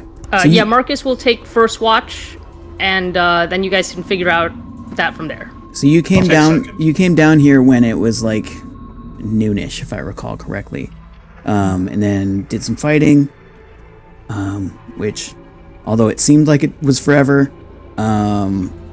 wasn't very long. It was maybe a minute or two, and then you rested for an hour after that. So there's a couple ways you could do this. You could just try to wait until the next day, which is obviously going to be more than your mechanical rest of 8 hours, but that just makes sense. Or you could mechanically rest 8 hours, and then it'll be like 11 in the evening, and you'll have rested and be wide awake. I'm okay with option number 2 since we all have night vision. and indicate and you know, it seems like we are partially nocturnal. Right. Yeah, Okay. I like the nightlife. Yeah. I like to be. Totally fine. I just wanted to make sure that you knew, like, what that meant. Great. Okay. Who's taking first watch? Marcus is, because he's the least wounded. Okay. Sounds good. All right. You all spread out your bedrolls and bed down in this beautiful, damp cave.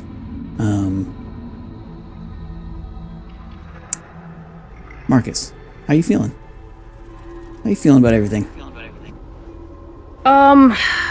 He's very confused on exactly how these people ended up down here, their stuff, like, you know, like, it just doesn't fit right to him. And also the whole, my last choice as I'm bleeding out is to turn into a banshee.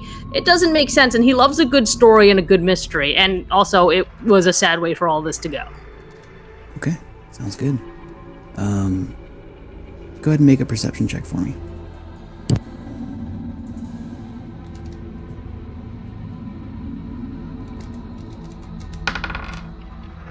'22. I 22. apparently can hear the heart beating from inside my ear. You can. You can also hear some other people's hearts beating, which was weird and new. A little bit unexpected. Please tell me those are my family members and not other beings in this cave? Yeah, okay.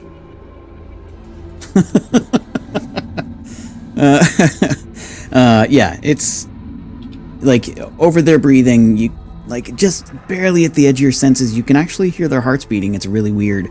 And yeah, you're a little freaked out, but it's not necessarily unwelcome. Wait, does Arathis have a heart murmur? No, that was a hiccup. Never mind. No, that was just gas. All right. And your watch passes by uneventfully.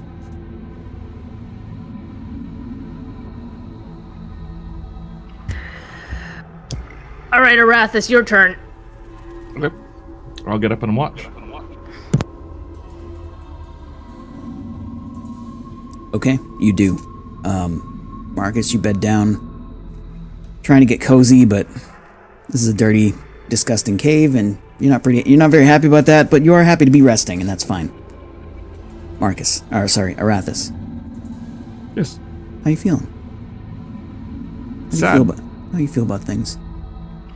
I feel that I'm glad that Beacon did not die and Marcus did not die. I'm happy about that. Okay. But I'm also a little concerned that I let my anger get the best of me.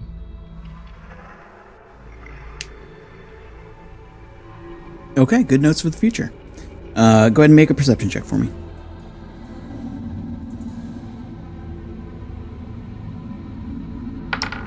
A 7. You're sort of lost in thought. Just sort of in your own head. You don't really notice anything out of the ordinary. Things are quiet. You hear bugs in the cave, but that's about it. Your watch passes by uneventfully. All right. I'll wake up Beacon. Beacon, time to wake up. And I will take watch. You do. Thankful to be asleep once again, Arathis.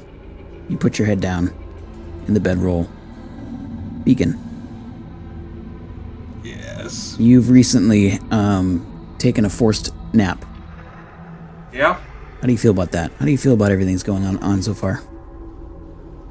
I'm very grateful for my siblings. Nixie saved me earlier from the creepy crawlies, and Arathis saved me from the very loud and off-key ghost lady.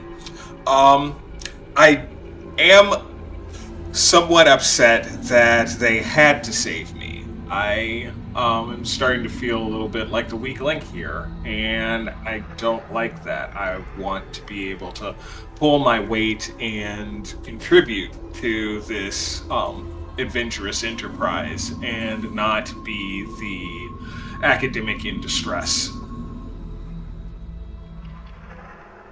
Excellent. Make a perception check, please. I will do that very thing. I have perceived 23 things. 23 things. Excellent. All right, so you hear the chittering of bugs and all those sort of weird things that you would hear down under the earth. It's a little disturbing. You haven't spent a lot of time underground. The even breathing of your family around you is really nice. Comforting.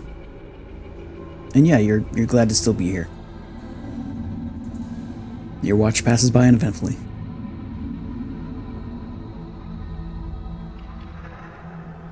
Alright. So, I guess I'll wake Nixie up. Nixie doesn't wake up! I'm just kidding. Just kidding. Well, I don't have any acorns to Dun, throw dun, at her, so it'll be very Wow. difficult. But I'll figure Aha. something out. I got She you. put on all the magic items, and that was what happened. Yeah, she is a banshee now. She disappeared. My precious. Nice. Nixie, you're awakened by Beacon. All right, so Nixie watches Beacon fall asleep, and the rest of them are asleep, and Roto is still out. She kind of sits down, puts her head on her, and she's kind of overwhelmed that a couple of her brothers just died, and has tears. So Roto's up patting her cheek, and she asks Roto if any more of her freckles have shifted because she was so scared, and it's just an emotional thing for her.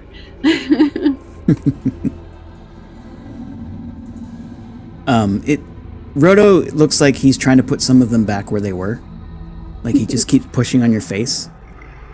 Not forcefully, but yeah, he nuzzles up to you quite a bit. And you take some comfort in that. Make a perception check for me, please.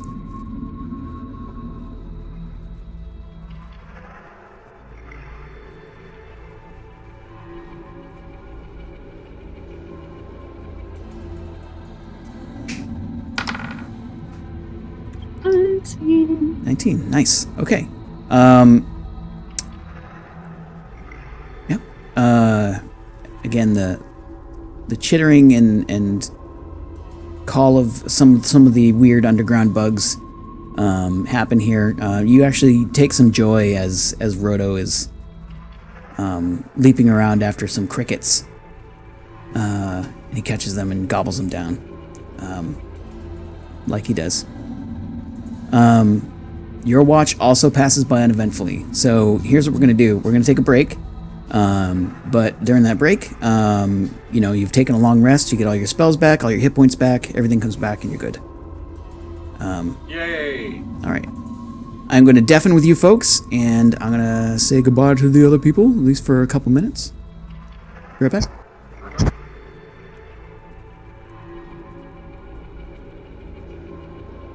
Come on, computer. I believe you can do it. Yeah. Okay, so we're going to take a quick 5-ish minute break. Maybe 10 minutes. I don't know. Maybe 2 hours. I don't know. We'll figure it out. We'll be right back in just a couple minutes. Sit back and enjoy the Witcher tunes, and we'll see you soon. Where's my camera? I'll be back. Be back soon.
All right, everybody.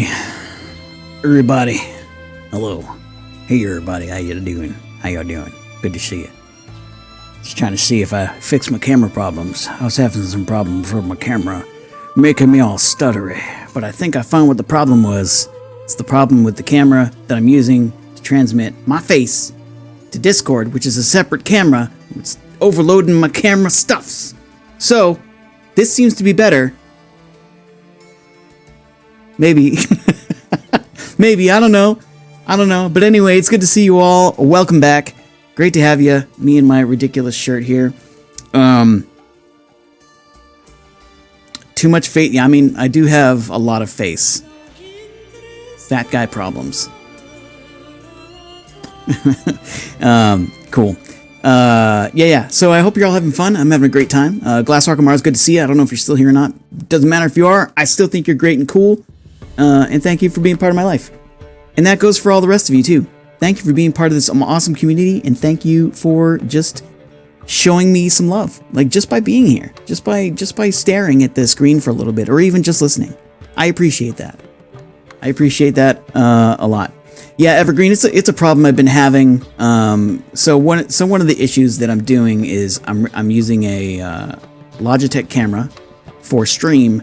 But I also have, I'm also using my phone, and I'm also using XSplit VCam, which is like a sort of virtual cam where you can connect it to your phone and have it go that way. But unfortunately, that seems to lag everything out, and I don't want that. So I'm going to fix that by not using it anymore, and I'm going to have to find some other options.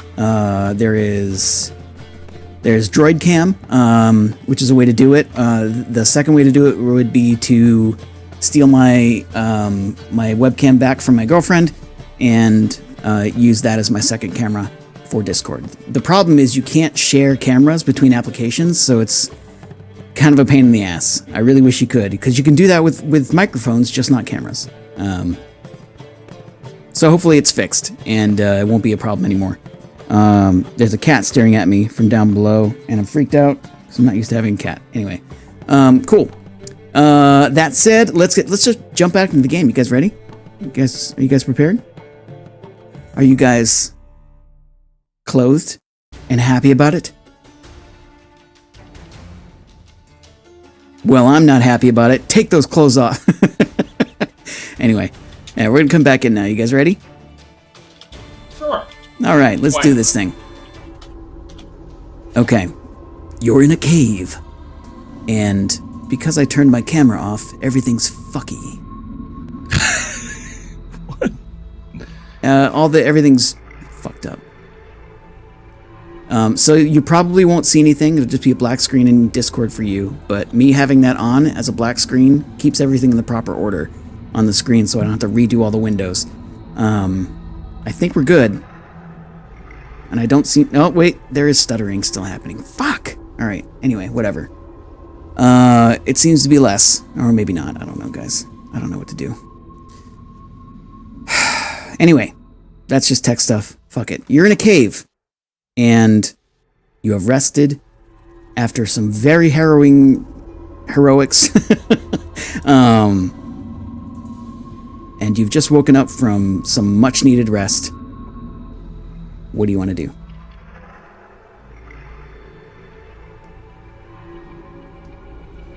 Good talk. Nixie's yawning. Let's go on an adventure. Does this cave feel too overall icky for Marcus to feel like he can do his routine? You can do your routine as long as you're not like. Well, you're getting a lot of audio from myself in your microphone. As long as you don't have to crawl through goop and stuff, that routine won't get ruined. But you know you're gonna have to do some crawling through the rubble-strewn area above to the north. So you might want to hold off until you get back outside. Yeah, sounds good. Guys, like, are we ready to figure out the rest of this cave and then be done with this horrible thing? I think that sounds fair. Absolutely. Was there some sort of tunnel to the south that you were looking at when we were, after we had our encounter with, Mrs., where'd it go? Stormscribe? Yeah, I just went down a little bit and it looked like it opened up and I did not want to go further. What about north? You didn't check the north?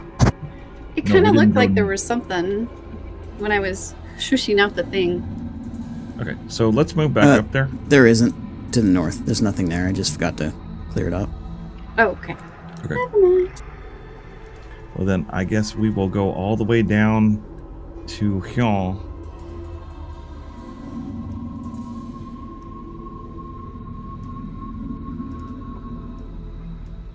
Okay, that's pretty bold movement. Cool.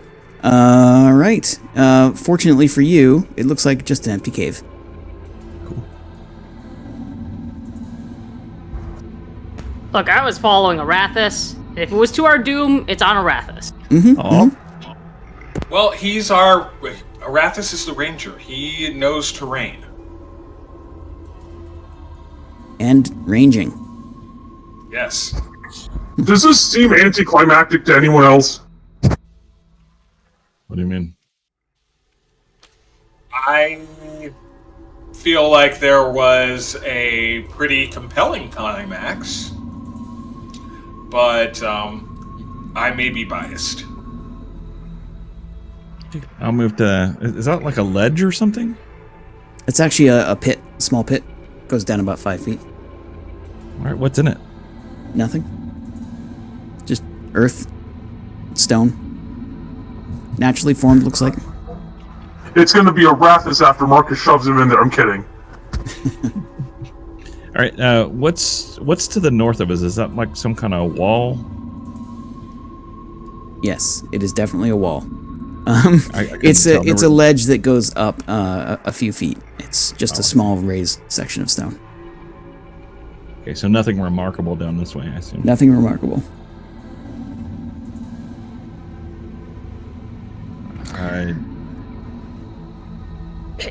I was thinking that first journal entry that we found, or you found at the beginning of the cave, what did it say again?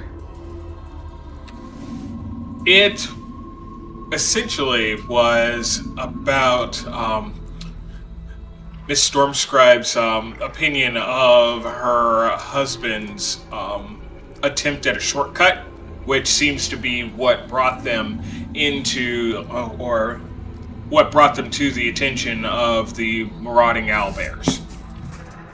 Oh, yeah, there's no path through here.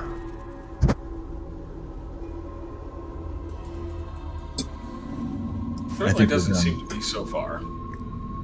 I think we're likely done here. Yes, I think. I'm sorry, what were you saying, Nixie? I think I'm good to leave. Okay, yeah, so we've confirmed that Mr. Stormstribe was incorrect about this being a shortcut, and they brought all their stuff down here just to die. Well, I think the owlbears brought their stuff down here for them. Yeah. That's a good assessment, considering the drag marks from the actual wagon that was broken down at the entrance. Oh, that's true. They did bring all this food down here, and they are part bear, so wait, were they trying to hibernate down here? I don't know the nature of an owlbear. Hey, Beacon, do owlbears hibernate? That's a fair question to ask. I am not sure if they hibernate, and I am not sure if they picnic, but let me think on that for a second. Would that be history rage or... Nature. Nature. Oh, okay. I know 16 things about owlbears and their picnic / hibernation habits. Owlbears are very much a topic of mystery. Many people have tried to study them. Most of them didn't survive. Yeah, you just don't know. Yes. The owlbear is a very enigmatic creature. Those who have tried to study its habits haven't fared so well in the martial sense.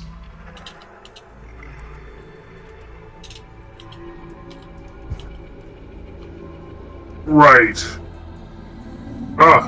Well, too bad they're dead, so we can't just show them this place, because also those owlbears are dead.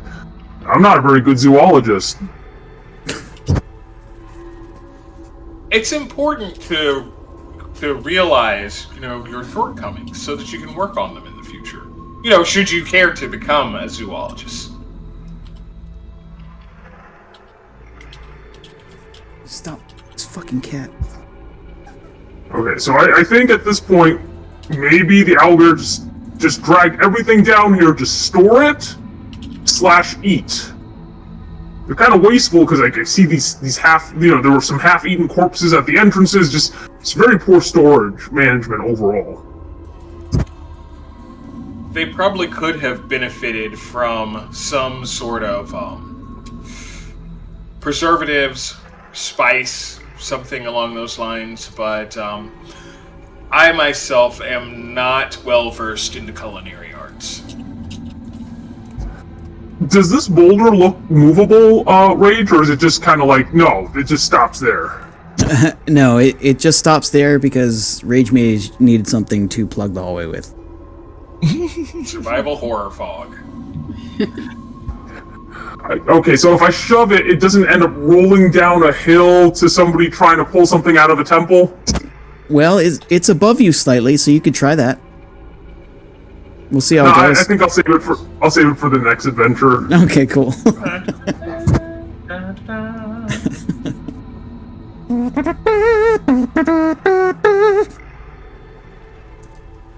Oh, did you want to bury these corpses too, Beacon? I feel that perhaps this cavern will serve as their tomb. Agreed. Okay. I'm not going to make you walk all the way out, even though you already did most of that work. Unless you're planning to do anything specific, you're free to exit the cave as you see fit. But otherwise, we're going to continue on our journey. You leave the cave and get back to the road with little problem. You find that your horses are still there, that you tied them to a tree nearby. Feeling pretty good about that. It's travel time. The night sky above you is dotted with clouds. The moon is shining brightly.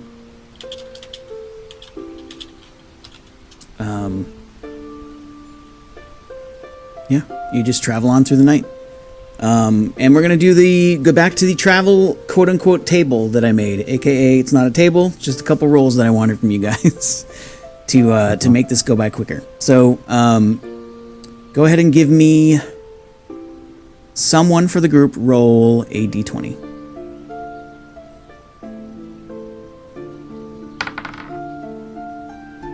That's a 10. Okay. That's good. That's good. You travel for a good portion of 3 or 4 days, and make it a bunch of miles on the road. You pass by merchants. You exchange stories about what's happening on the road. If you want to talk to some people about what happened down there, you certainly may. Would any of the merchants be able to identify the items? We don't have to tell them how we found them. Do you have anybody in your party that can do that?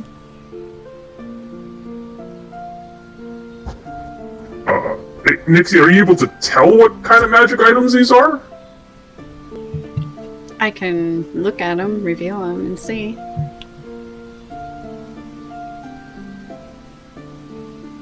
It's got to be like an arcane or... So, Nixie, do you have the identify spell? I don't think so, no. Okay. Beacon, do you have the identify spell? I do not. Okay, then the answer is no. But you accost some wandering merchants. Let me give that a roll. See if they have any mages among them. Oh, I broke the world. I was wondering what just happened. Did I break it for everyone? It just went bloop. I don't think he broke it. I mean, it just went blank. Okay. Mine's just reloading. Yeah, I think this happened and actually happened in one of my other games. Give me a sec. I have to make a new GM token.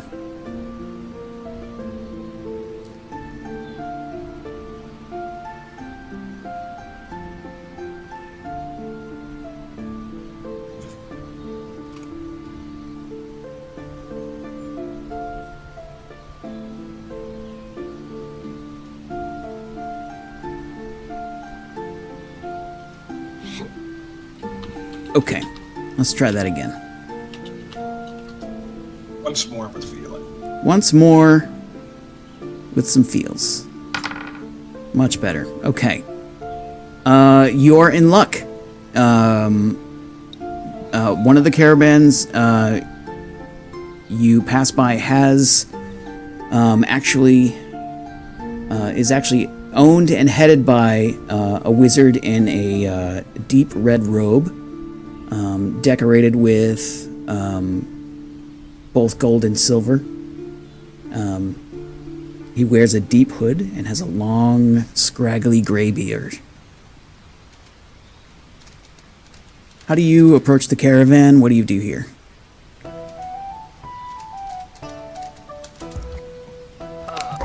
Hey guys, should we ask them if they could help us figure out what these items are? I don't know what we should do. Well,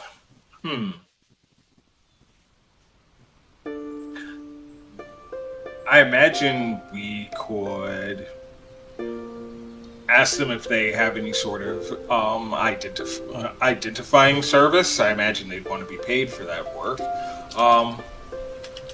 That seems the most straightforward and least duplicitous thing that we could do.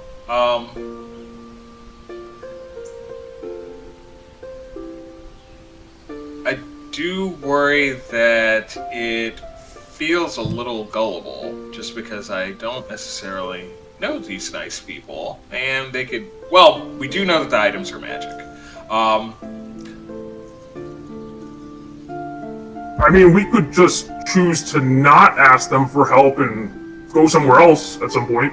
It's up to you. I don't know, and I'm kind of fearful of strangers. That's fair. And honestly, these things came into our into our possession pretty, haphazardly. I'm not horribly attached to them. I don't know if any of the rest of you are. If these people somehow separate us from them, I don't know that it would be necessarily a huge loss. I'm not worried about that. I just don't want to be accused of something that we didn't do. If somebody's going to be nefarious towards us, what happens to them is what happens. But I don't want somebody to say, "Oh, that's my buddy's blank. You must have killed him." Like, no, I swear I found them at the bottom of a cave. They were already dead. No, I don't want to go through that. That's fair. Well, there's always a risk, isn't there? Yes, there is. And the mage seems to be dressed fairly ornately. Perhaps as though they were some sort of nobility. Is it the same sort of rage? Is it the same sort of garb that we saw on the storm scribes? No. Make a history check. Okay.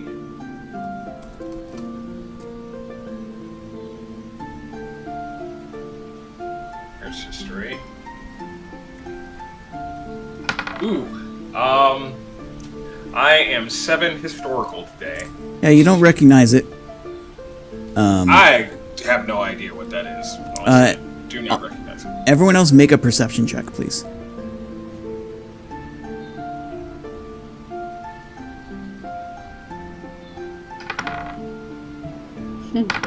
Eight. That's a 10. Okay. A 5. Wow, guys. Wow. Okay. Yeah, okay. That's it. No information for you. So are they noticing us as we're on the road with them? Yeah, absolutely. You're actually about to pass each other. The typical etiquette is one person pulls to the side to let the other pass. Because while it is a road, it's not like a highway. It's not like a modern highway.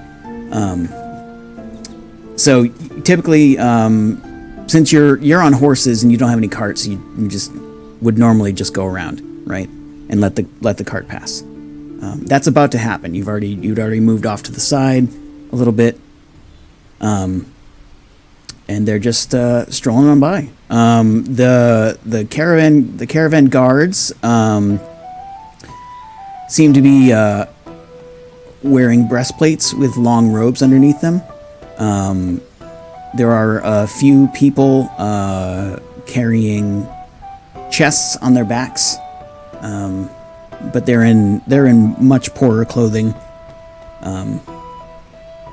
That's it. Any symbols or heraldic stuff going on? You made your perception check? Nope, not that you can see. Nope. So as they're coming on us, we're like, Nixie's waving, Frodo's waving. Yeah, I'll smile and wave as they pass. I'll just nod. They don't do so much waving. No, of course not. They'll just nod.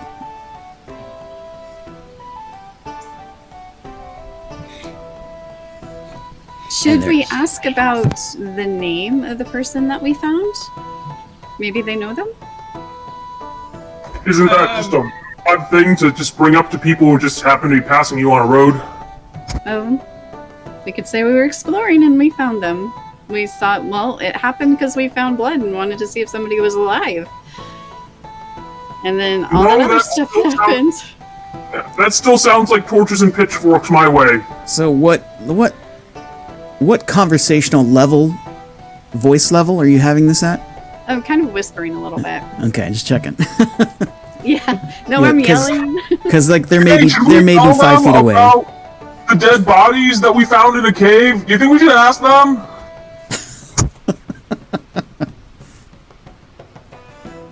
I assume that was joking. Yes. Yes, that was joking. Marcus is quite paranoid that no matter how they present this, they're going to blame him for it. Strangers on the road. They could be anybody. It's true. Exactly. Well, then we'll just continue on until we get to where we headed, Baraghost? Yes. All right. So we'll just wait until we get to Baragos then. Sounds fair. Okay. Is that fair, Marcus? Yeah, that seems a lot safer. All right, great. You continue on, ignoring the merchant caravan that passed you by, and you do a lot of traveling. Make another roll, please.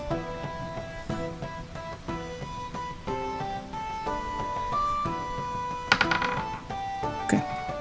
Nothing strange or out of the ordinary. You see a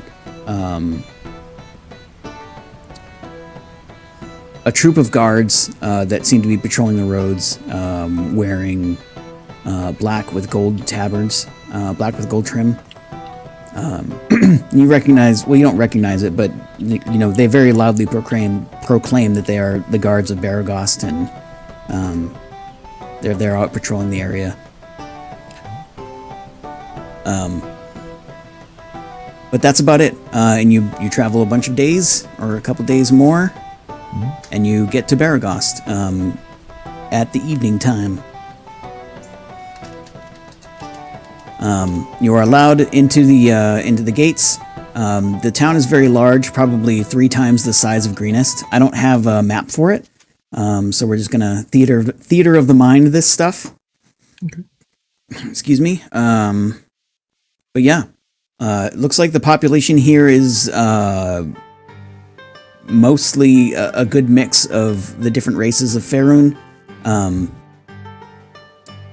Humans, being the rats that they are, breed all over the place. So there tend to be more humans than other races. But how do you want to do this? You're in. It's toward the evening. You're tired from the road. Even though you're nocturnal mostly, like you've been on the road for probably 2 weeks at this point. We haven't slept in bed since then, that entire time. Correct. I have an idea if nobody else has one. Go ahead. So I have a feature from my background as a gladiator. It says you can always find a place to perform in any place that features combat for entertainment. Perhaps a gladiatorial arena or secret pit fighting club. At such a place, you receive free lodging and food of a modest or comfortable standard, as long as you perform each night. And in addition, your performance makes you something of a local figure.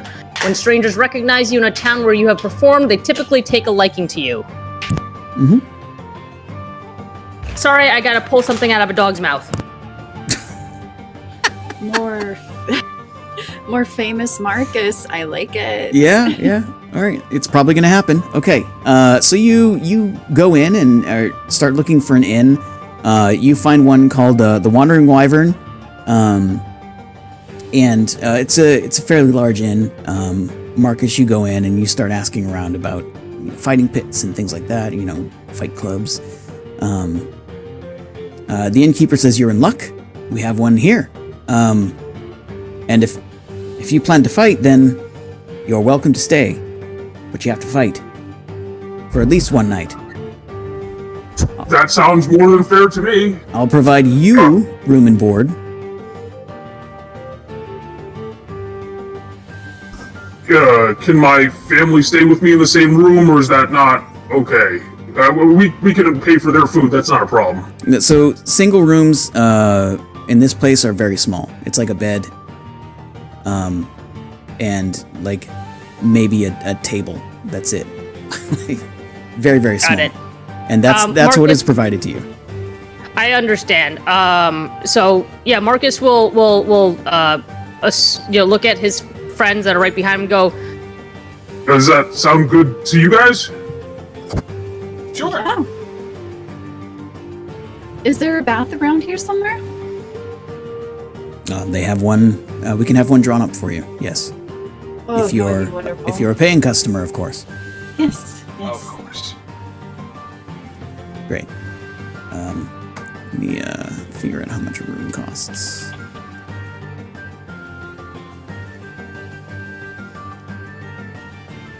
So this inn isn't super great. It's a little run down. The ale is a bit watered down. It would probably be about 2 silver for a night for each of you. 2 silver each. If you wanted your own rooms. If you wanted a larger room, they do have one that has more beds in it.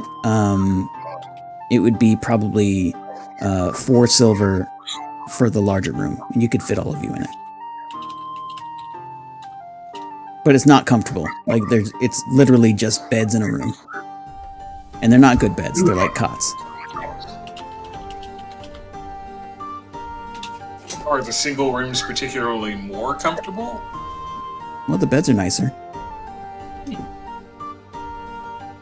I'll do a single room. Great. It's like food as well. Do you have potatoes? No. Fish. We have a lot of fish here.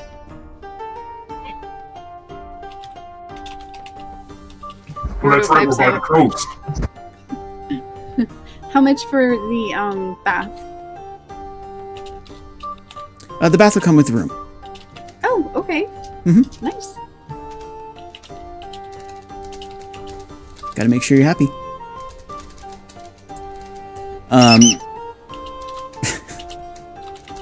Rhoda's very happy. The innkeeper says, "What was that? What was that?" Nothing? Nothing. Nothing.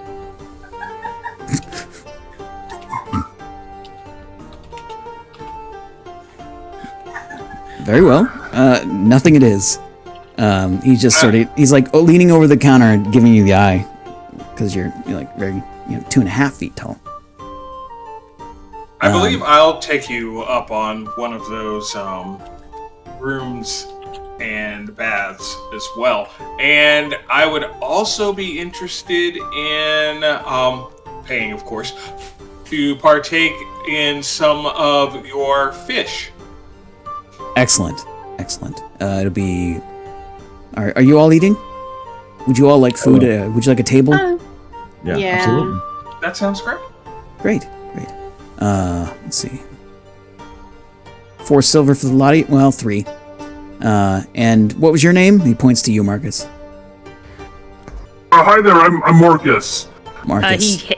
He puts his hand out. The innkeeper reaches out to shake it, and if you allow it, he does so. Very firm grip. And he's actually got like a big barrel chest, and his arms are like Popeye arms.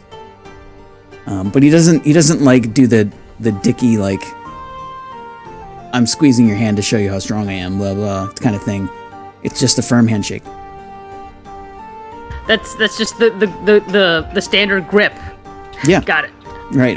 I have to explain it because sometimes people don't get it. Yeah, no, I got it. Cool. Yeah, Marcus will do the same. Yeah. All right, Great. So Marcus, it was. I'm Turn. Nice to meet you. If you go to the basement in about 2 hours, that's when the first fight will happen. Great, thank you so much. Yeah, I'll put you on the list. So the guard will know to let you in. Fantastic. I'm gonna go eat with my family, and I'll see you in a little bit. Is your family going to watch you fight? Probably. I know what. Of course. Okay, well, there's a 1 silver entry fee. And, depending on the results of that fight, you might get that back. Who knows? Of course, any betting that happens down there is entirely up to you. None of my business. Understood. Very well. Great. All right, I'll get you your fish. There's a table over there. It'll be out in a few minutes. So he points to a table. It's sort of stuck in a corner. There's no window over there or anything. The tables in here are packed close together, so it's difficult to move around without bumping into other chairs. There aren't a ton of people in here at this time, but as you're moving around, people are starting to filter in from their day. And not too long after that, food comes to you. Ale comes to you if you want it. or water or milk or whatever you wish. It's not great. The fish, not great. It's okay. You've had better. It'll do though. It's much better than the food you were eating on the road. Or starving. And the concept of a bed that's not on top of a pile of rocks or made of grass is pretty nice. Some time passes by. Unless you want to do anything in the next hour and a half or so, we're going to jump straight to Marcus time. I'm assuming we took our bath and everything. You can do that if you'd like. I'd like to take a bath. It's glorious. It's not the best bath ever, but after so long on the road, it is a glorious bath. Even the lukewarm water is really nice. You're washing away all of that dirt and blood and other stuff that you had on you, and just feels good. You actually take some time to clean your clothes as well after you're out of the bath. I assume you have a spare set, something that's dry. Yes. Yes. And you put that on, and you're ready to go. Marcus, you move down toward where the basement is, and I assume that you're going with the rest of your family. The half-orc there greets you. He's wearing literally no shirt and leather pants and no shoes. And he's just like, "Are you Marcus?" Yes, I am. And he puts his hand out for a handshake. He's just like points a thumb, go through the door, go down the stairs. The rest of you go through the door, go up the stairs. Seems fair. Thank All you right, very much. I'll see you in a little bit. All right, great. Good luck.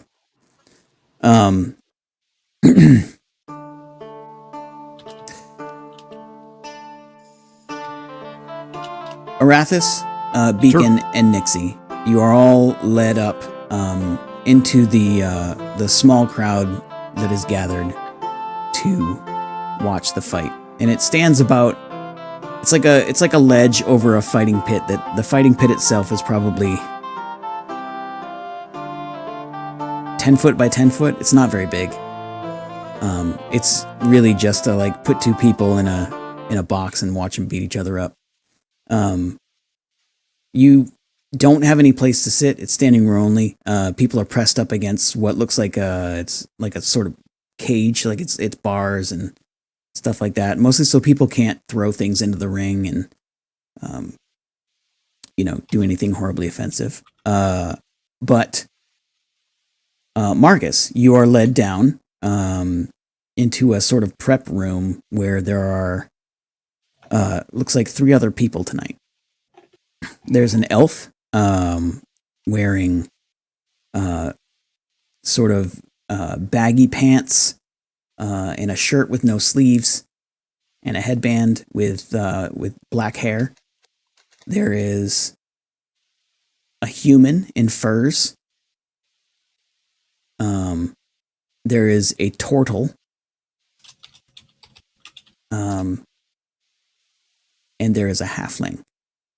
The turtle is not wielding anything, nor is the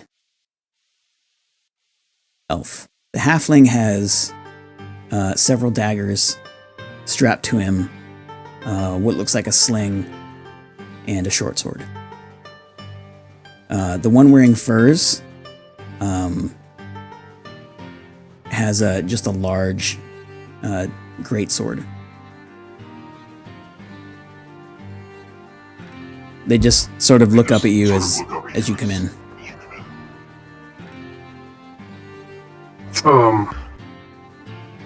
Marcus will nod at them, just a light hand up.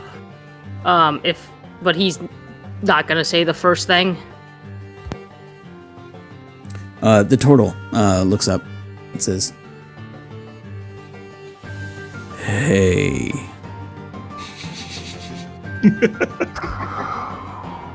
Hello, I'm Marcus. How are you doing?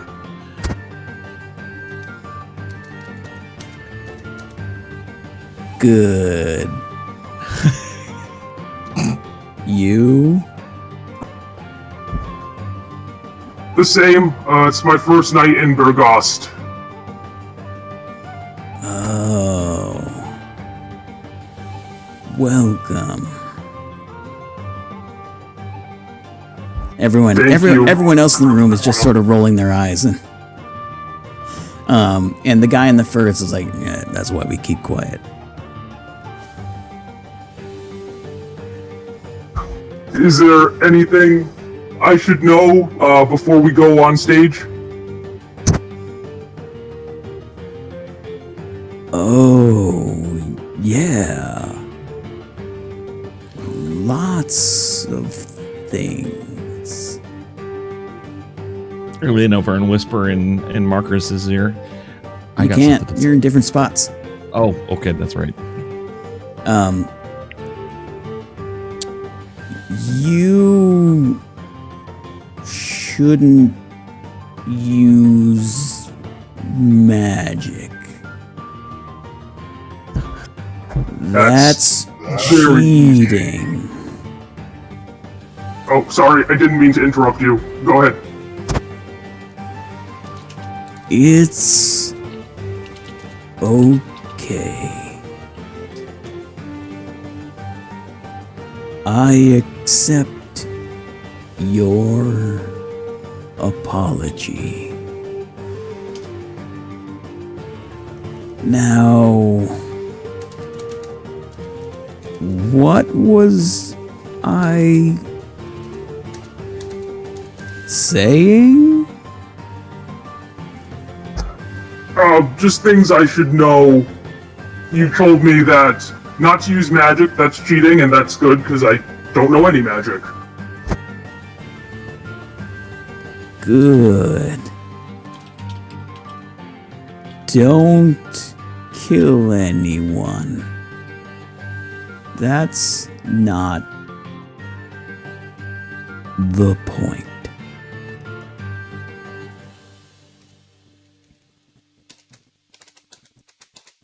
And he seems to stop. Thank you for your help. And Marcus will go to where people look like, they might be getting ready, and, he'll clean himself up. Okay. You do. All right. Roll me.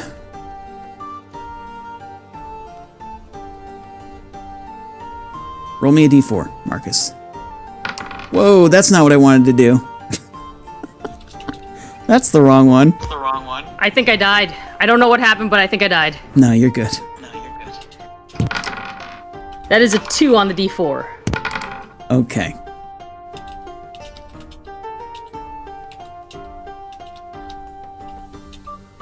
Okay, so it's going to be, it looks like you are fighting the elf.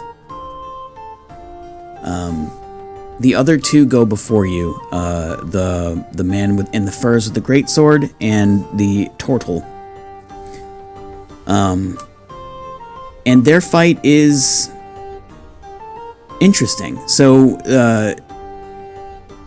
you know what? Let's figure out the results. Give me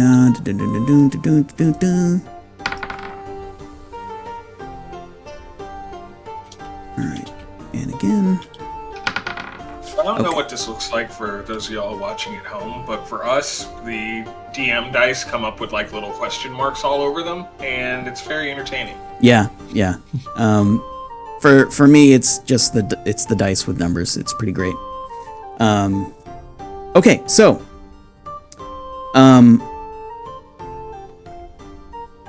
the man in the furs immediately starts the fight by yelling out loud, just screaming at the top of his lungs and charging at the turtle. The turtle, however, the first thing he does is pops into his shell and this is great, and lets the man just beat on his shell for a while, like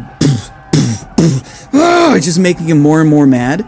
And after maybe 8 seconds, 12 seconds, the turtle spins in his shell and does a sweep, knocking the furred man down, and then quickly steps on his face a few times, knocking him out. And then the turtle, clearly having won the combat, picks him up and slowly escorts him out. You were surprised at the turtle's speed, given his speech patterns and the way he moves when he's not fighting, but he was pretty great. So I don't want to do like a whole entire combat here. I want to make things fast. So let's do, we'll do, for your fight against the elf, we'll do three rounds of rolling 1d20, and whoever gets the most successes wins. So if you want, you can roll 3d20. Well, yeah, we'll just do 3d20 and do it that way. See who gets the highest result. No disadvantage. Oh no, I think I died. Never mind, let me try that again.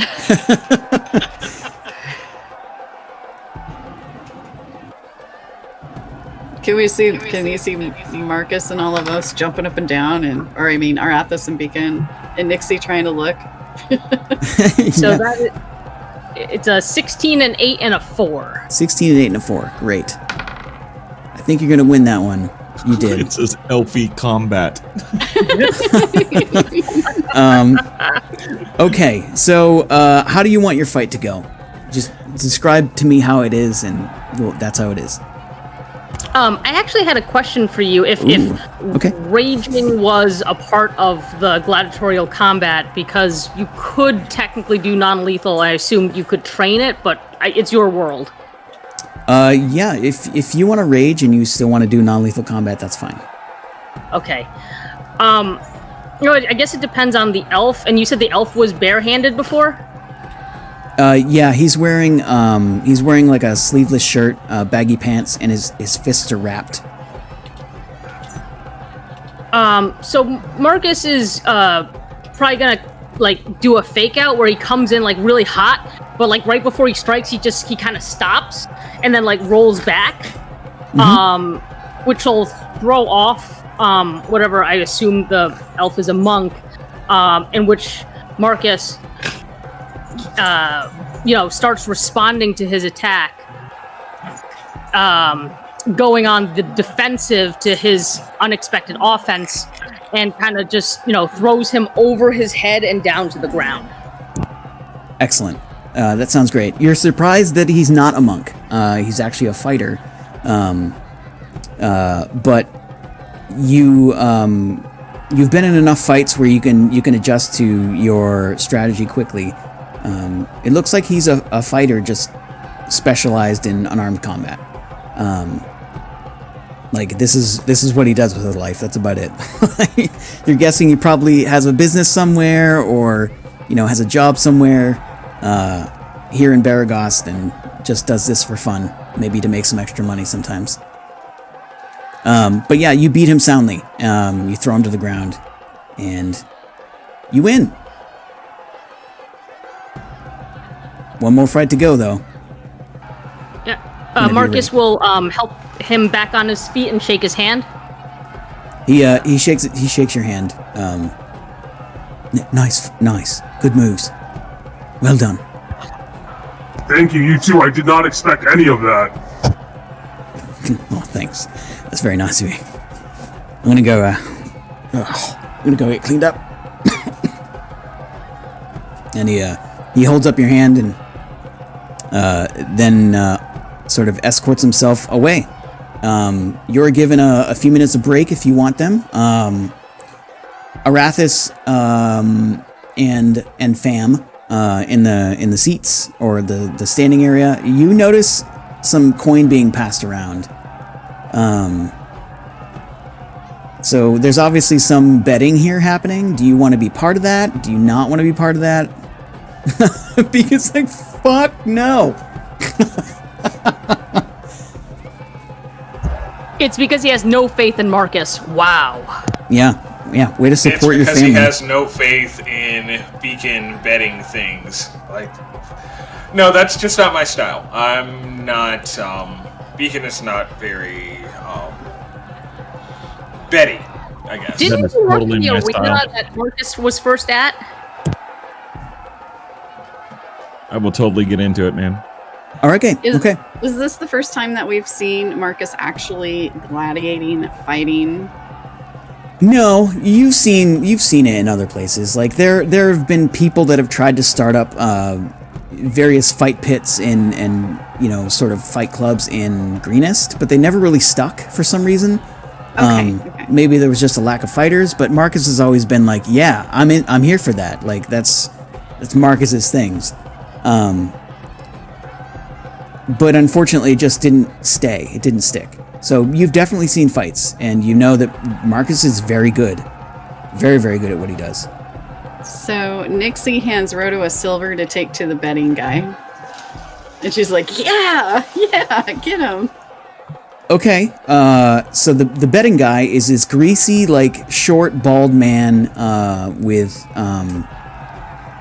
like, a few straggling, like, long hairs, wearing a brown leather jacket on top of a dirty gray shirt.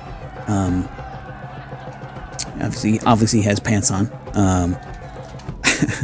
He doesn't seem to be carrying any weapons. It doesn't seem to be the place for that. But he sees the animal with the coin, and Roto sort of drops it, or like is motioning to give it to him. He just sort of takes it and puts it in his pocket.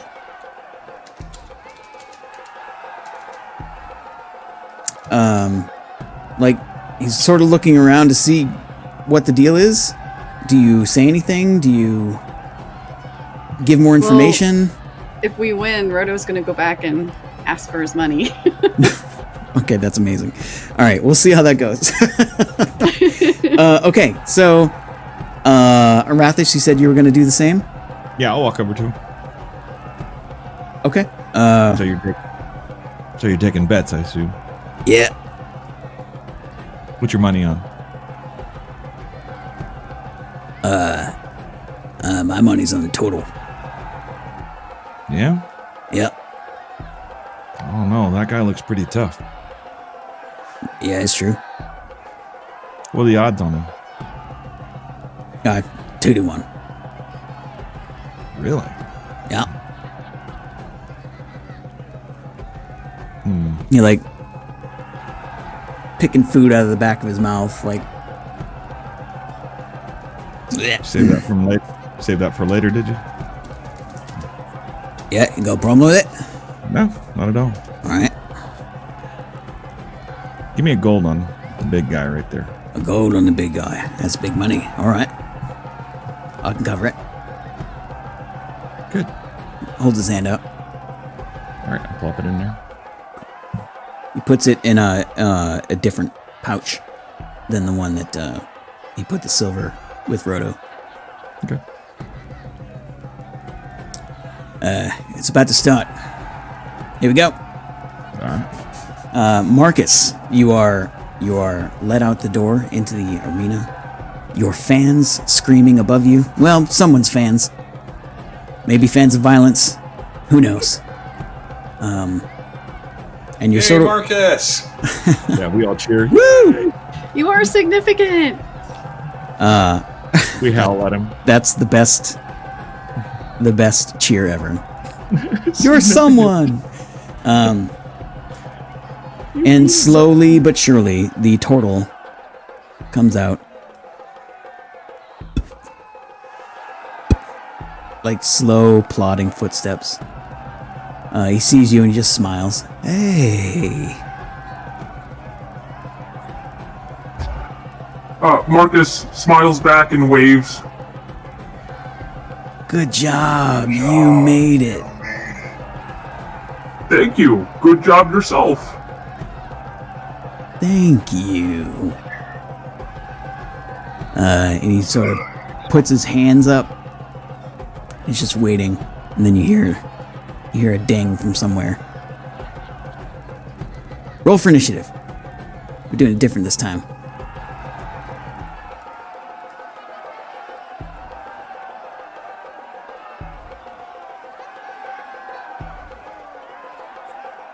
Since there's only 2 people, It's a 10. we're gonna track this mentally because I don't want to set up a whole encounter. We don't need to do that shit. All right, so the turtle gets to go first. He launches at you with a fist, trying to punch you in the face. 17 hit. He hits. All right, we're not gonna track damage. That's 1 hit, and that's the end of his turn. Fastest turtle I've ever seen. He's not even a teenager. I know. Wait, are you telling me I'm fighting a kid? Wow. No. He seems to be pretty old based on his wrinkles. I'm just giving you shit. Fair enough. All right, your turn. What do you do? Okay, since this isn't damage based, I think Marcus will come out with his trident, and because the coming in hot thing didn't work, he's gonna instead take the end of the butt of the trident and jam it like between the turtle's legs to kind of make a trip hazard. Mm-hmm. All right. Roll to hit. We'll see how well it goes. No, rage doesn't actually affect any of that, so I'm just gonna roll. 22. 22. That's great. You trip him up, and he actually tumbles backwards onto his back, which is awful for a turtle. And he loses his next go trying to recover. So his legs and arms flail around, and he eventually gets up.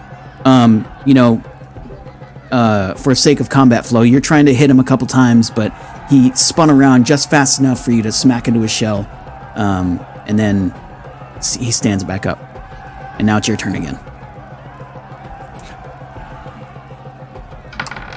That is a 12, which I assume does not hit. 12 does not hit. So you go to make some kind of hit, and he sort of just parries it to the side. And he tries to attack you back with something. Let's see. A 7, which misses completely. He does a sort of side swipe, and you just duck under it. Your turn. Go.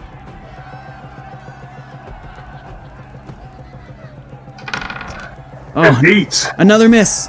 All right. You try to stab at his legs again, but he spreads them wide and you just stab into the dirt, which he follows up with a kick to your groin. Ooh! Right in the ding-ding. So that's 2 hits for him, 1 for you so far. Your turn again. Yeah, Marcus is gonna like with that hit, he's gonna jump back, and then charge back in. Yeah, get him. Ball pain and everything. 21. Yep, that horrible sick feeling welling up in your stomach. You use it, and you you slam into him. Describe what your hit looks like. He just kind of does a full-on charge in and kind of just hits him right in the center of the chest to shove him back. Okay. Yeah, you do. It slams into him, but his chest plate is still just hard enough for it not to penetrate, which is good because you're not trying to kill him. And you push him backwards. 2 and 2. His turn. Oh, that's not going to hit you. All right, he tries to actually just take the trident out of your hand because that whole reach thing is awful for someone with fists. So, but unfortunately, he can't get a hold of it. And now it's your turn. I assume a 14 does not hit the turtle. 14 does not hit the turtle. Correct. You try to slap him in the head with the flat end of the trident as he's trying to grab it from you, but he actually just pops his head down inside of the shell, and it's really obnoxious. And he tries to hit you with his fists as it comes back out. And the 16 hits. 16 hits. Okay, so he kicks out your leg, and you start to fall backwards, and then he does an elbow drop on your chest, and That's 3 hits, and we're gonna call it there. You hear ding ding.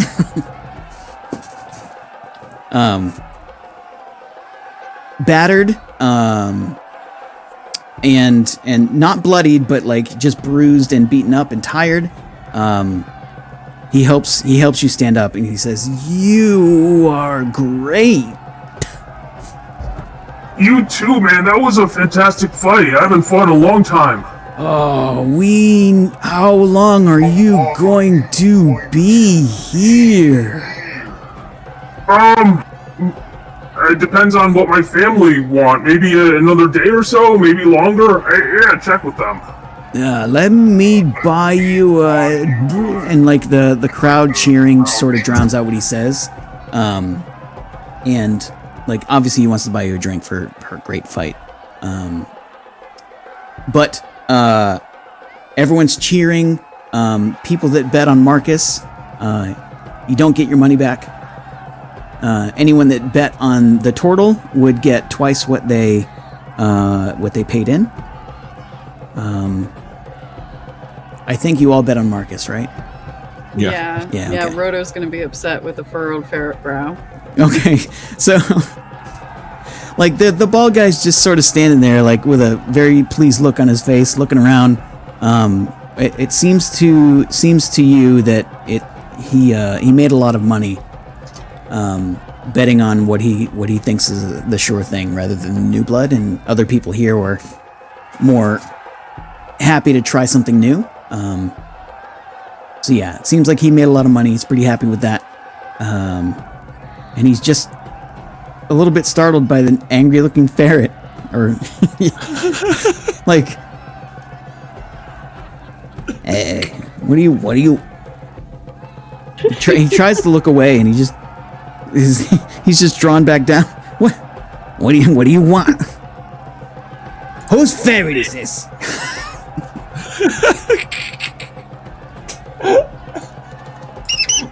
The accent. Hey, shut up, you little shit. I'm leaving. You're creeping me out. Hey. Mom! And like this old lady, this like little tiny old lady, like way in the back of the room, she's like, hello. There's a freaking ferret over here. Ma, you gotta help me. It's following me. It's creeping me out. Okay, he's just rude now. Wait, is Rhoda imitating his gestures? He could totally do that. After like maybe a minute of that, he leaves pretty quickly. Having made his money, he's probably gonna go drink it away. Who knows? All right, the fight is over. Marcus, you are led away, and you are given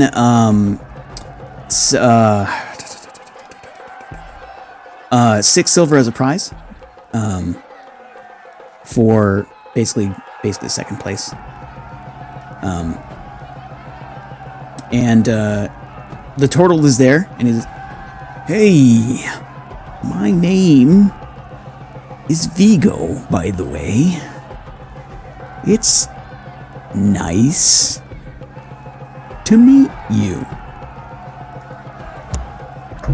Nice to meet you too, Vigo. My name is Marcus, in case you forgot. I know there's a lot going on. How long have you been in Bergast? All of my life. I was born on the shores to the west. Oh, that makes sense. My family and I are in town on our way to Baldur's Gate. We figured we'd stop in for at least a night. Oh, well, that's good. A lot of people stop here on their way to Baldur's Gate. Well, let me buy you a drink, please. Sure, that's very kind of you. Marcus is gonna look around to see if, his family's around, wave him over. Yeah, you can meet up with them easily. The crowd above dissipates after a little bit, and as you were talking with Vigo, he was walking you back toward the tavern central, and you meet up with your family there. You're all together. Oh, Nix is like, you are amazing, both of you. hello. Hi. Hello. Hello. Arathis, Nixie, Beacon. This is Vigo. Vigo, Arathis, Nixie, Beacon. Oh, Hello, Vigo. hello. You're a very skilled fighter. It took me a long time to learn, but it is worth learning. Agreed. Vigo tells me that he grew up in Bergos and was born by the shore. Oh, I was. It's true. Myself and my 26 brothers and sisters. that's a lot.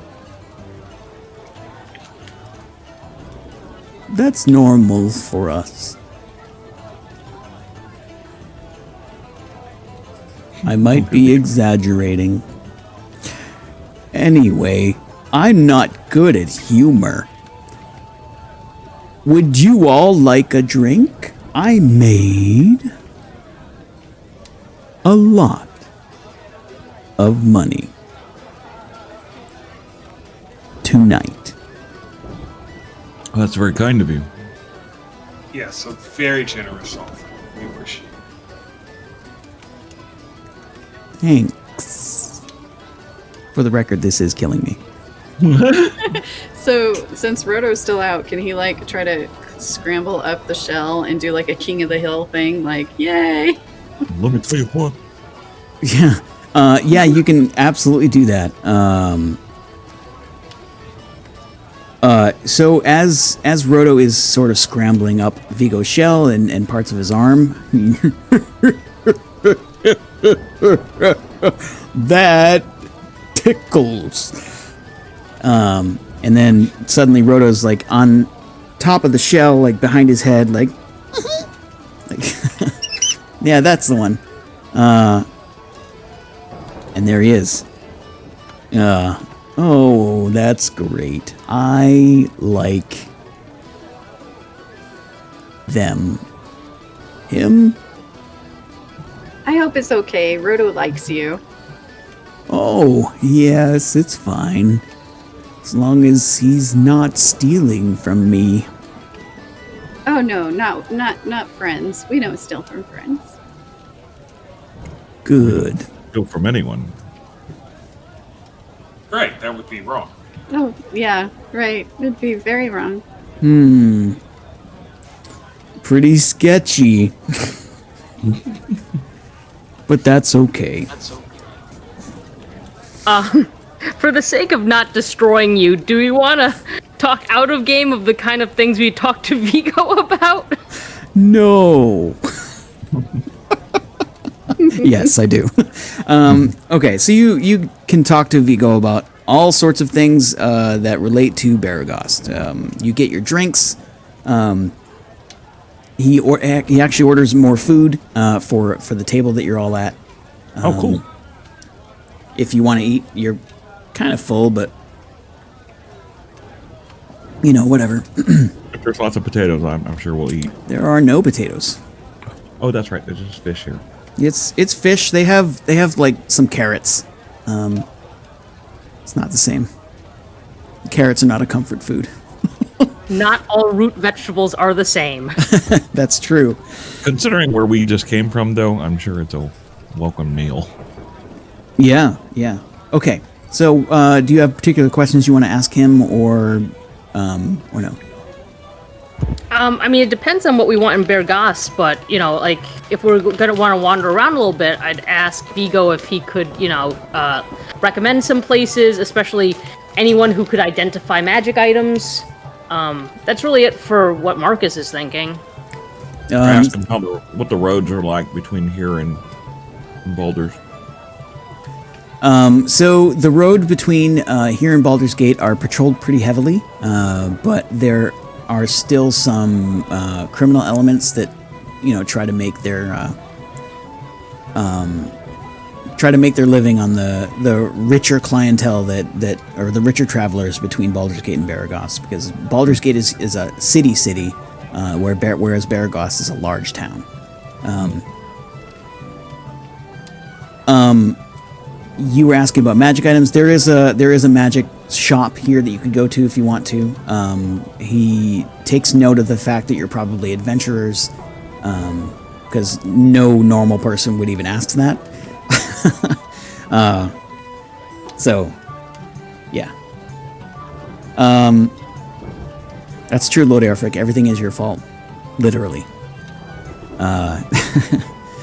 But yeah, any other questions there? I think Nixie wants to pick up like a blank journal to maybe write about the monsters they've encountered. Mm-hmm. Yeah. Didn't you say that Candlekeep you can only get in, or somewhere you can only get in if you had something of they didn't have? Like a rare book or something. Yep, right? that is Candlekeep. They will only let you in if you have a text or a book of some kind that they do not currently have. Like if she wrote down information on Shalak-Nashi, their encounter with that, and the owl birds and the gross ichor things. Okay. Let me know. Well, we'll do that after you get the journal itself. Yeah. So yeah, you're actually pointed to the same shop that the magic item place is, or the identification place. It's actually a magical item shop, but it's not like you can buy +1 swords here. It's more like you can get some potions and you can maybe commission an item, but that kind of thing is extremely expensive. So it's definitely not +1 swords or us. But yeah, you could find some stuff there, maybe. But a large town like this, if people can afford it, they buy it and keep it. Typically. That said, if there are no other questions, we can just do that. So for identification purposes, each session of identification will cost 100 gold. Basically, any items you want identified, if you hand them all to the person, they will spend about 10 minutes for each item and ritually identify each one. For 100 gold, not for each piece, but for everything. So how many pieces are there again? There's 3? Let's see here. Yes, there are 3, and let me take a look at our group inventory. Yikes. I have 52 gold. I'd be willing to part with some of that. Did you add what we had from the? Mm-hmm. Yeah, I mean we had 20 something in our general funds. We have about a little shy of 30 in our general funds. Although these magic items could be useful, so that would be smart. How about this? Why don't we use 20 from the general fund, and if each of us chip in 20 gold, that should be enough. Fair. That sounds great. Yeah. Okay. You can do that. Give me 1 second, and I will tell you what these things are. It was a horn, a brooch, and what else? A cloak? Yes. Yep. Correct.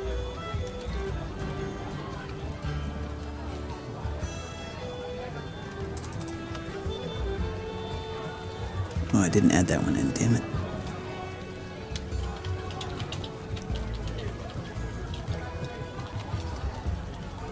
Alright, give me 1 second while I do this. Please entertain yourselves.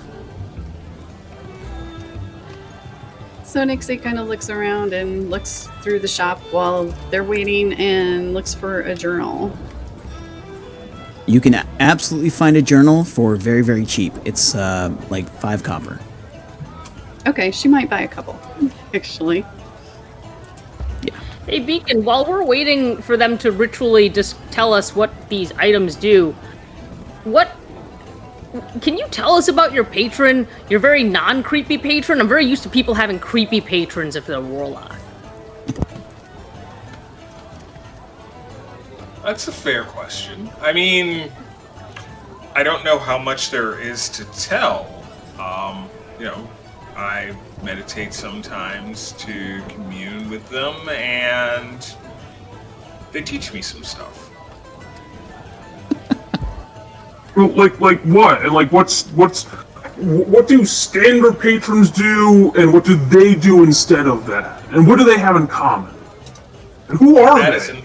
That is an excellent. These are all excellent questions. Comparisons, I'm not really going to be able to speak to, as I haven't really met. Well, I'm sure I've met a couple, but I don't really know a lot of other warlocks. I don't keep a lot of company with them, so I'm not that privy to how their relationships with their patrons work. By the way that the few that I've come across dress and act, it seems to be a very sour relationship, something that engenders lots of brooding and sour-facedness and wearing lots and lots of black. I can tell you that that's not my relationship with my patron. And your patron is...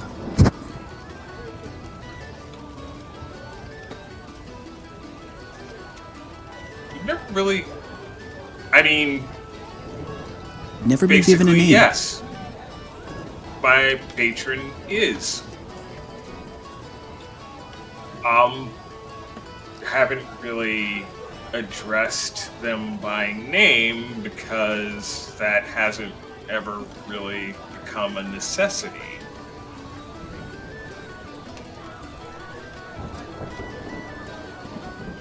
So your magic items are ready.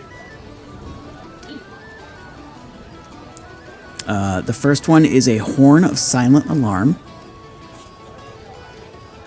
It has 4 charges. You can use an action to blow it. One creature of your choice can hear the horn's blare, provided the creature is within 600 feet of the horn and not deafened.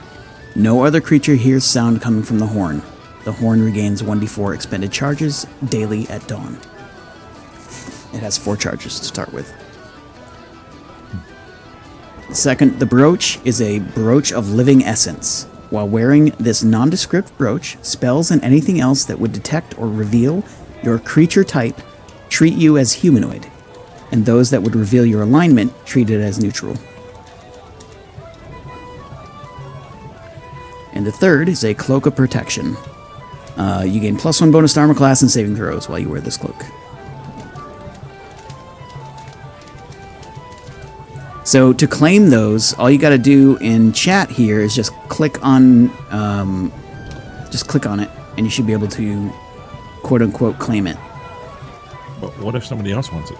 Well, you need to discuss that before you click claim. I think Beacon can do the Brooch of Living Essence.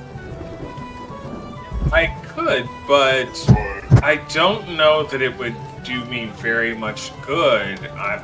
I think that elves count as humanoid, don't they? I believe that it's supposed to mask whatever you are. And people would just be like, that's a humanoid. Yeah. Beacon, make an intelligence check. That sounds like a good idea.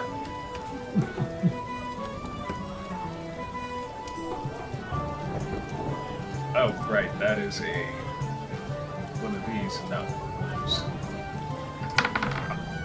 I'm very intelligent today. Natural 20. Naturally intelligent. Okay, so you remember in this moment and all the things that have gone on, you're not an elf. You're a werewolf. You probably don't say that out loud, because that would be stupid. But, yeah, you think about that for a moment, and you're like, oh, wait a minute. Well, I guess I could find some use for the brooch if no one else is interested in holding it. Well, since you're a spokesperson, most of the times I figured it would be handy that they wouldn't know if you were a werewolf at some point. Okay. You're still in a magic shop. Just remember that. Oh, yeah. So, never mind what she said. I'm just going to click on this thing. Don't mind us. I mean, if there's nothing, also if there's an item that we don't want, we could always sell it. But I think the horn would come in handy for you, Nixie. Either me or Arathis. But yeah. Arathis, did you want the cloak? I wouldn't mind having it. If no one else wants it, of course. I mean, I could use it as well, but you could also use it, so... I don't know the fair way to determine it. Want to dice for it? Want to what? Want to roll dice for it? Sure. All right. Let's do that. The equivalent of rock, paper, scissors. Go for it. D20? Whatever you want. Sure. All right. Oh, Arathis with a 19. Marcus with a 4. I was kind of thinking Marcus with the horn because I can call some animals already to me, and it might be handy if somebody else could do that too. I thought this was just to give someone a silent alarm. Yeah, it's basically a horn that you can blow where only one person will be able to hear it. Oh, So I you- thought it was So you an could be like, animal. no. So you'd be like, oh shit, I'm in a lot of trouble. I need Marcus to know that. So you blow your horn and think about Marcus. Oh, okay, yeah, probably. Okay, if you would like that, go ahead and click the horn, and I will approve it.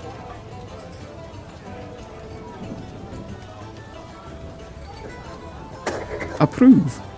There you go. So those items should automatically be added to your character sheet. Cool. Yeah, Lord Elfric does some good work sometimes.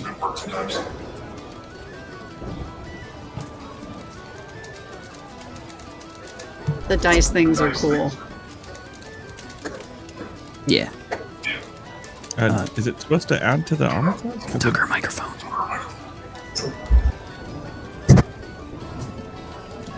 What was that? Is it Rathis? supposed to already automatically add to the armor class? No, it's added to your character sheet in your inventory at the bottom of the sheet. You need to add those bonuses yourself.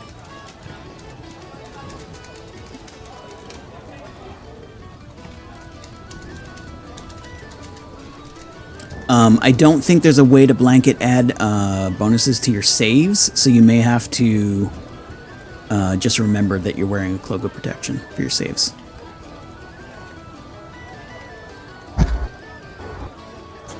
Can he just add one to each saving throw? Yeah, he can, but I don't think it will stay. I think it's a temporary addition.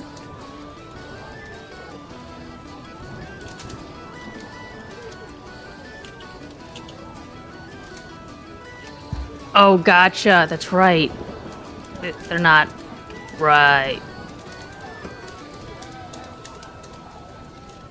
Yep, it's something that will be added in the future, pretty sure. Anyway, you have your items. Is there anything else you need here?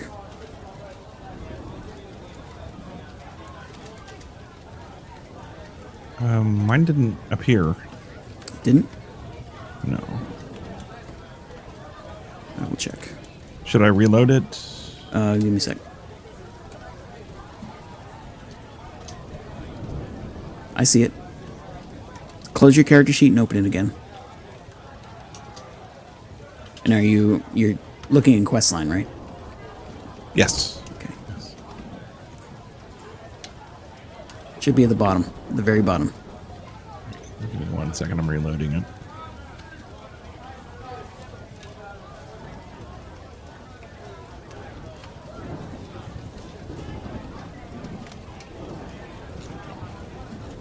Yeah, I had to reload mine too, so. Yeah, That's I weird. just closed my character sheet and then opened it up again, and there it was. Yeah, so if you have your character sheet open, because the way the saves work, you just close it and reopen it again. Shouldn't have to reload the whole page. Okay, but I do have to manually update all the saves, though, correct? So there's no way to blanket do that, and you can't actually keep those saves adjusted, so you just have to remember that you have a cloak of protection.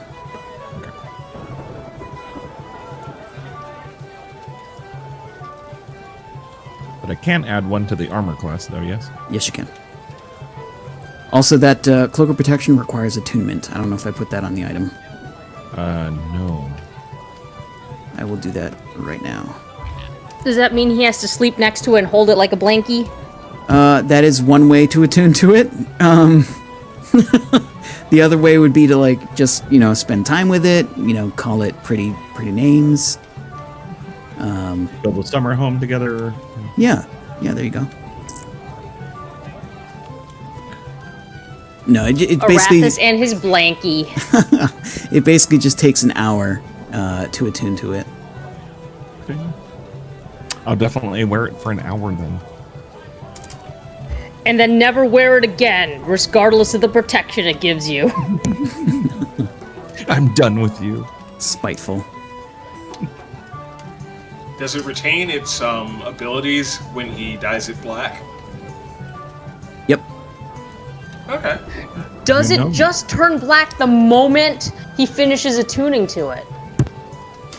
No. But that would be turned really blue. cool. That would be really cool. Yeah. Cloak of sadness. What color is it? It's red, right? You said? Yep, it's a very fine wine-colored cloak. So it's like a deep red. I could live with that. Red's like purple. It's almost purple. It's pretty close. All right. Looks good. You do. You look pretty dashing in it. Okay, so now that you all have your things, let's try to keep going. What do you want to do here? Well, it's night. While you're here, this is also a good place for wizards to buy things like the paper they need to add spells to their spell book, and all the special inks, and all the things like that. If you want to do that, you don't have to.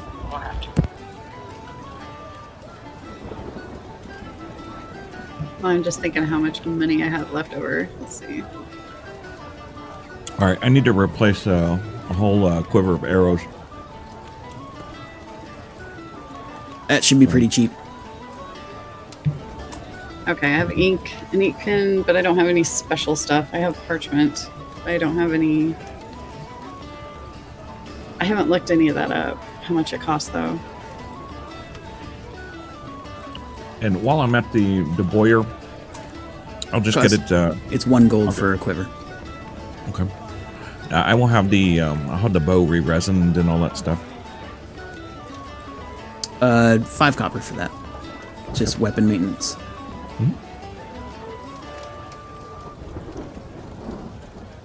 I do have 2 scroll spells I want to add to my book. I'm trying to find that information for you. Yeah, I was looking too.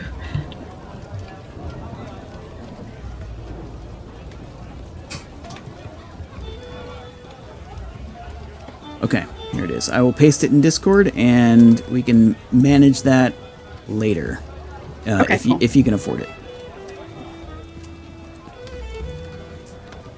Okay, so there may be some purchasing of paper and things like that. You have a bunch of food, so basically the way that I've been thinking about your food management is essentially like, since you have a ranger with you, he's out hunting all the time.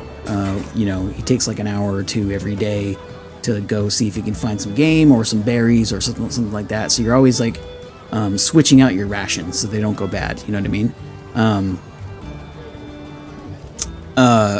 So you could buy different food here if you wanted to, but your food stores, with regard to traveling, have been just fine. You're good. You're not going hungry. It's just that most of what you've been eating over time has been like some berries that he found, or, you know, here, suck on this root that is edible, because that's what we got. Oh, hey, today I got a rabbit, you know, that kind of thing. Like, it's been very sort of spotty, but, you know, you're not starving. You're not super well fed, but you're doing just fine. And while I'm here, I do grab a 10-day of hardtack just in case we need it. And I guess we can replace it for everybody if we need to.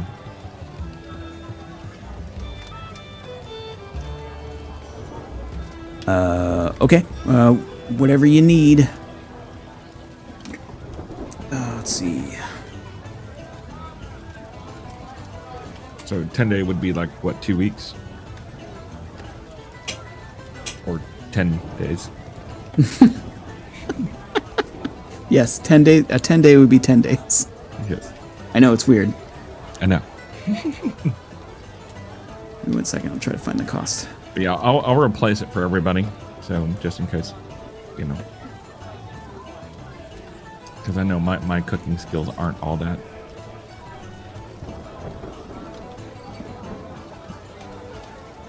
So 1 day of rations, regular rations, cost 5 silver pieces. Ooh. It's a bit more expensive than I thought, but I mean, it's food, and you gotta eat it. Plus, it's food that would keep on the road. Right, it's jerky, dried fruit, hardtack, and nuts, that kind of thing. Plus, I got to say nuts. Mature DMs, love it. So here's what we can do. This would actually be a good place to stop for the night, or for the session, or we could try to squeeze out 15 more minutes, but I don't know if I want to start something and then have it be weird. You know what I mean? Have to stop it in the middle. Do you tend to make trouble? I've noticed that about you. It's actually one of the things I like. It's one of the reasons you guys are great. Nice. Okay, so yeah, let's just end it here for the night if you guys are cool with that. Sure. Cool. All right. So we're gonna do what we normally do. We'll go with some quick highlights, and then we'll just end this shit. But also, would like you to talk about yourselves a little bit. Where can we find you on the internet? What do you do? What do you want to be like known for? What do you want to be when you grow up?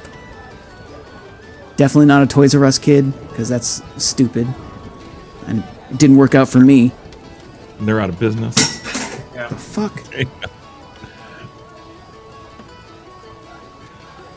What did you do, cat? I think the fucking cat broke something. Chips.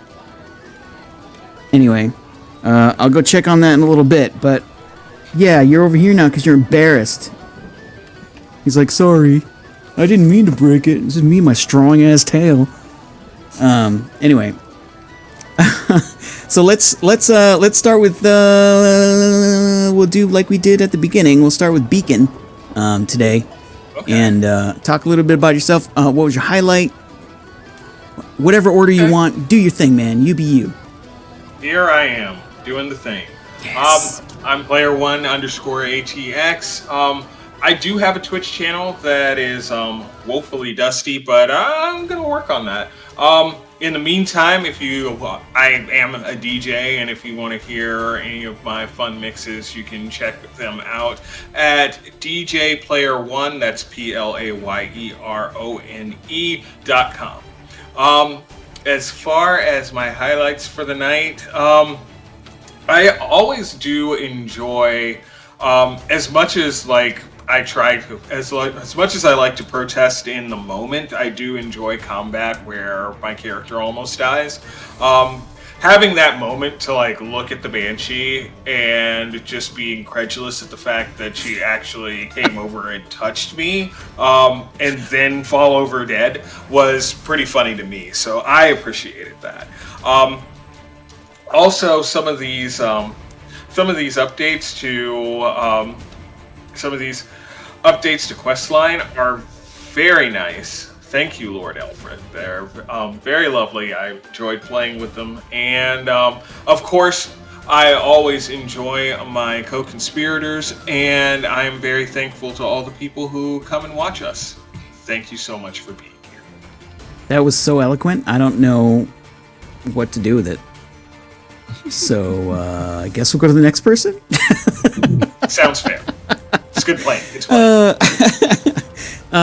Nixie, played by Misbehave 8. How do I even follow that? I don't know, dude. Next time he's going last.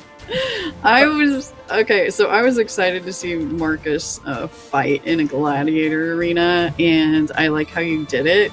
To not just a quick move it along, but it was just back and forth, and then your commentary was super good in it, and it was a lot of fun. Oh, thank you. Listening to that, I could like picture it in my head. It was really good. But yeah, that was one. I mean, the whole session, all the sessions are good. I love them. What am I talking about? But all of y'all are great, and thank you everyone for being here, and all of the people watching and stuff. And yeah, I stream in the weekends, and my schedule is going to be a little funky starting next Friday, but I'll get that out. This Saturday, though, I will be on One Up on Cancer's Twitch page. It's just one UPON Cancer, doing a fundraiser for them for their winter wishes. They help people, adults with cancer bills, pay them. Is that a Twitch channel? Yes, it is. Okay.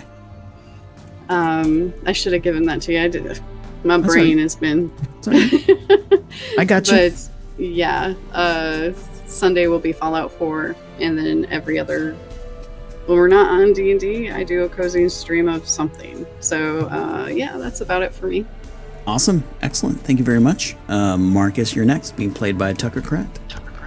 Hi there, I'm Tucker Kratt. I'm a variety streamer, and I'm coming back in January, in time for the Puppy Bowl on February 15th. If you were watching on stream, I have a lot of dogs surrounding me at all times. It's kind of my life and my job. I have an Instagram that can be posted up, instagram.com/bark_about. And let's see, my highlight... I really liked the, oh, hey, this is a random owlbear cave, and oh, goodness, there are carrion crawlers. Wait, even further back, there's a banshee of one of the dead bodies. This is a weird Scooby-Doo mystery. And I love that we went into town and, ended up in a fight club, and then meeting, like, a really fast-moving, slow-talking turtle, whose roleplay kills rage.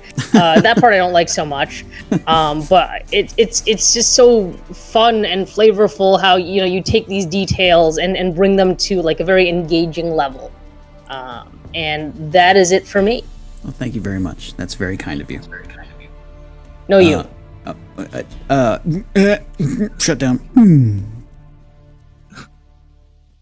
Wrath, it's your turn. Go. Oh, okay. So I'm Big Kahuna 0275. Thank you guys so much for being here with us and watching us and hanging out with us and interacting with us. I always have a really good time with these guys. I mean, they're probably one of the most awesome groups I've ever been a part of. And I mean, they actually role play. So I mean, I really, really, really enjoy that. So I really love the family dynamic. And before this, if you guys can believe it, we had never met before. So now I did know Miss B, but I did not know Tucker or Player One, and they are phenomenal players. So I'm glad that we were all brought together, and I mean, I'm just having a great time. A highlight for my game was the tortoise guy. I know that kills you, man, but it was so good. It was so good. It was hilariously funny, and and it was just, it's character acting that I can actually appreciate. So thank you for doing that. But you guys can find me on twitch.tv/BIG_KAHUNA0275. I am also a variety streamer. I do a lot of Division 2, a lot of, I don't do Destiny much anymore, but I do a lot of looter shooters and stuff like that, a lot of story games. I do love Star Wars. And Rage and I do play together quite often, so you can often find us there on Friday, Saturdays, or Sundays late night, and we're usually cutting up and being really lewd and hilarious. So. And sometimes we play video games too. That's right. Yeah, that's right. But yeah, that's me. Great, cool. I guess I have to talk about me now, which I hate doing. I'm Rage Mage. You guys know that because I'm super famous. No, I'm not. I'm also a variety streamer here on Twitch. I also make graphic arts things, logos, screens, icons, whatever you might need. So I've made wedding programs and table cards and all sorts of different things. So just DM me and we'll talk about it. I can also do some animated stuff too, like little tiny movies or transitions for your streams or things like that. Whatever you need, hit me up. I'm not gonna do any more of that now because I feel weird about it, so now I'm gonna go. But you guys are cool. Thank you all. Oh, my highlight, I forgot about that part. It was Vigo, wasn't it? It was Vigo. It actually was. As much as I hated it, the highlight for me was me making the character instantly in my head and then immediately regretting it. because I was like, crap, I have to commit to this now. Fuck. But people are laughing, so it can't be that bad. I guess I'll keep going. It was great. It was fun. It was fun. It was great. But I'm really glad you all enjoyed it, and you all did very well in the Banshee encounter that could have easily killed you. So, good job for that with that, and yeah, that's it. So we're looking forward. We're looking forward to the Old Lady Helen Vigo spinoff that we'll be doing. Oh my god! Oh, I'm stressed out just thinking about that. Lord Bacon. I'm so sweaty. I'm so sweaty. All right, let's see what's next week like. 2 weeks from now, it's the day before New Year's Eve, so we're good. I think. Does anyone have any objections to there? What day is it? It's the 30th. Thursday, right? Yeah, Thursday. Yeah, I think we should be good. Okay, great. So yeah, we'll see you again for this show in 2 weeks. I should be streaming tomorrow. Hopefully we'll get back to some Ghost of Tsushima. But in the meantime, wave goodbye, players, and we'll talk in a minute. They're still waving. I love it. It's one of the douchey things I do is let the camera linger a little bit too long so that Tucker's stuck waving forever. No, I'm just kidding. Thank you all for being here. I had a great time. We'll see you again next time. In 2 weeks, we have this game, and then we still have yet to schedule this Shadows of Malachor game, which is my Star Wars game. But we're close. We're close to scheduling it, and it should be probably in 2-3 weeks, I think. Maybe. I don't know. Anyway, that said, you guys are cool. I love you all very much. Stay safe. Don't be a racist. Wear your masks. And just be cool people, man. Be excellent to each other. Like, Bill and Ted is a kind of a crappy movie, but I love it and had a great message, and you should just do that. We'll talk to you later. Thank you all very much. Good night.